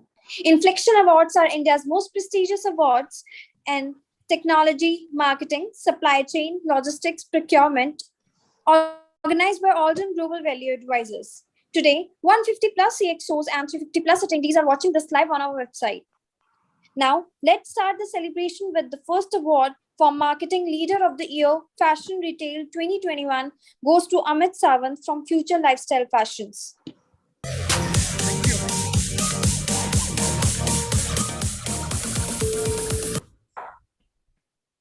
I request Amit to come and speak few words on this achievement. No, it's been quite a surprise that this award has been given to me. Yes, this time period of this COVID made us work a little harder, and there was quite a few achievements that we did during this time period.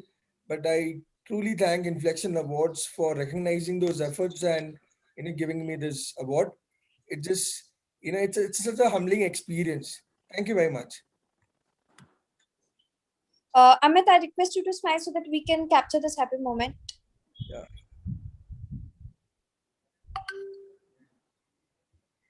Congratulations, Amit. Keep it up. Thank you. Thank you.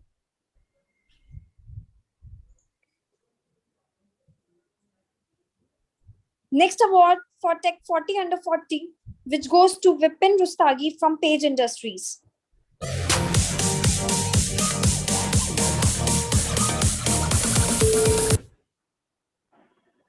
I request him to receive the award and speak few words on this achievement.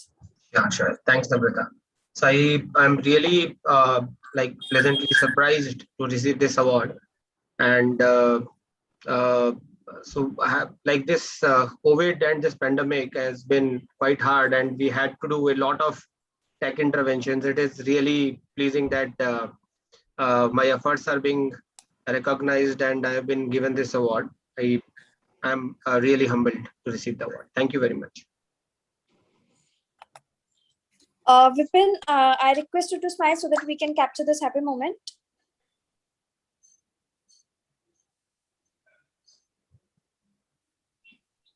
Congratulations, Vipin. Great show.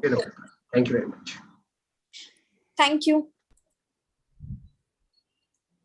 The next award is for IT Strategist of the Year, Manufacturing 2021, goes to Rajiv Khare from Sigma Electric Manufacturing.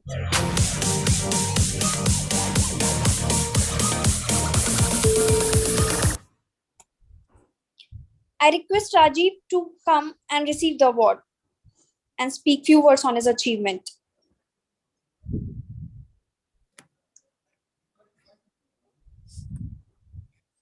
Rajiv, you are mute.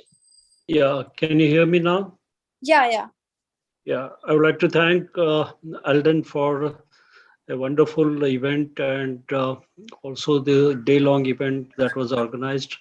I'd like to thank Alden for recognizing my efforts for the last 1 year. As we know, every industry has been passing through difficult times, and everyone in the IT fraternity has tried their best to add value to their business and recognize the contribution that was made to the business. So once again, I'd like to thank Alden for recognizing my efforts.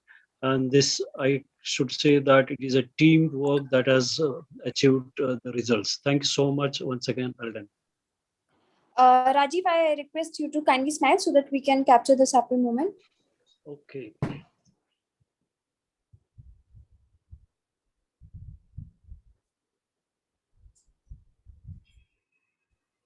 Congratulations, Rajiv. Good job.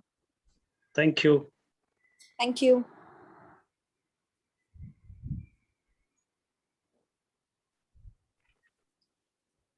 Next award for Digital Bank of the Year, Small Finance 2021, goes to Fincare Small Finance Bank. Category baby.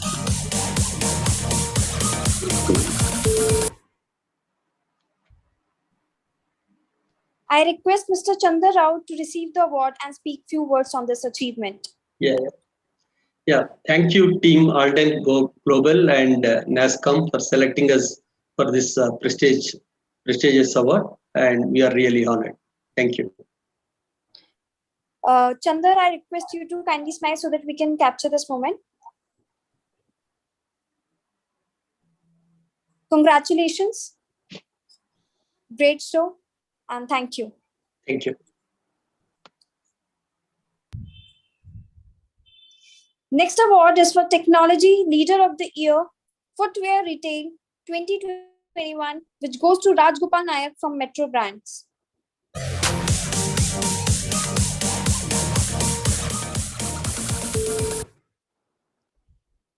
I would like to call Rajgopal to receive the award and share his views on this achievement.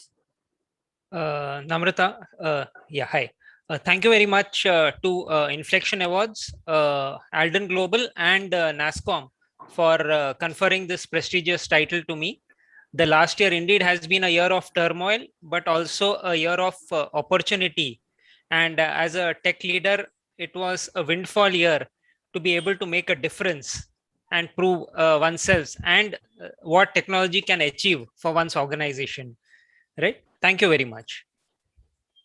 Rajgopal, I request you to kindly smile so that we can capture this moment.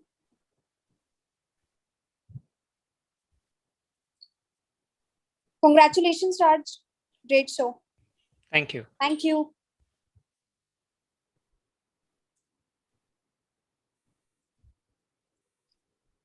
Next award goes to Dana Group for Global Project Excellence of the Year, Pharma 2021.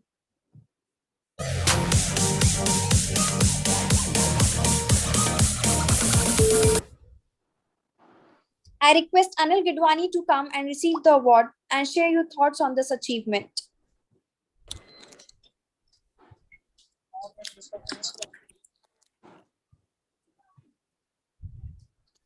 Hi. Hi, Anil. You're audible. Hi. Yeah. Hi. Thank you very much for the award. I'm taking this award at the airport because I'm leaving from Tirupati to Bombay. Thanks a lot. Thanks to the Inflation Awards, thanks to NASCOM, and thanks to the Alden Group. Thank you very much. Congratulations, Anil. Great show. Thank you.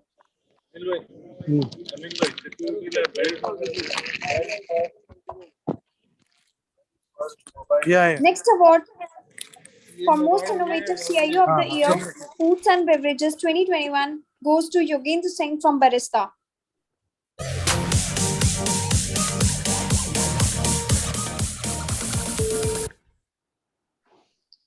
I request Mr. Yogendra to come and receive his award and Good speak evening, few words on gentlemen. his achievement. Good evening, gentlemen. Thanks to Team Aladdin Global and jury members to selecting me for such a prestigious award. Also, many congratulations to other winners. Appreciation is a wonderful thing. So let's be grateful to the team who make this happen and the team who have worked day in and day out to achieve success. Once again, thanks you, Team Aladdin Global and all the CXO peers. Thank you. Thank you, Yogendra. I request you to kindly smile so that we can capture this happy moment. Sure. Congratulations, Yogendra. Thank you. Thank you so much. Thank you. Thank you.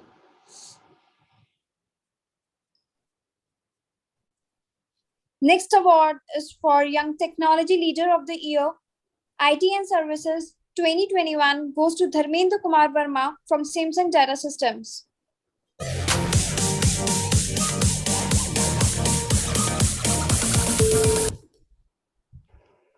Hey, thank you so much, Alden Global and NASCOM. And a special thanks not only for this award, but bringing all the leaders on a platform wherein we are able to exchange our knowledge and especially we are able to get lot insight what is going on in the market, which really we are missing these days as we are not able to travel, right? So we are meeting here and we are exchanging our knowledge. That is really a very good things, and thank you once again to Alden and you too, Namrata, for all your efforts organizing such a wonderful group for the discussion and all. Thank you. Thank you so much. Congratulations, Dharmendra. I request you to smile so that we can capture this moment. So fortunately, my face is a smiling one. I don't know. You can get a little change into it. Not an issue. Thank you, Dharmendra. Thank you. Thank you. And the last award for the day, which is CMO of the Year, Footwear Retail 2021, goes to SS Lahiri from Liberty Shoes.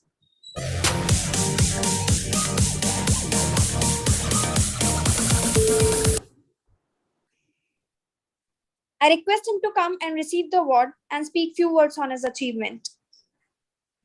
Thank you, Mr. Namrata. It is really a surprise for me to have this. In fact, I got the permit from you around 8:30 in the evening and telling me that tomorrow morning it will close. So immediately I had to fill up and give it to by 10 o'clock or so. I am grateful to you. I am very much grateful to in-persons. And this COVID period has given us a lot of new ideas, new technologies like Zoom conversation, webinar, etc., etc. And believe me, last year, though it is bad for many of the industries, but for our company, Liberty Shoes, it was one of the best year of the in last 50 years. Thank you very much. Congratulations, Mr. Lahiri. Well done. I request you to smile so that we can capture this happy moment.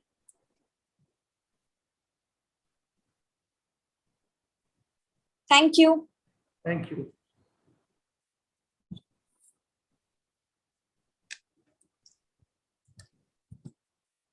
Thank you, Mr. Lahiri. Thank you very much. Welcome.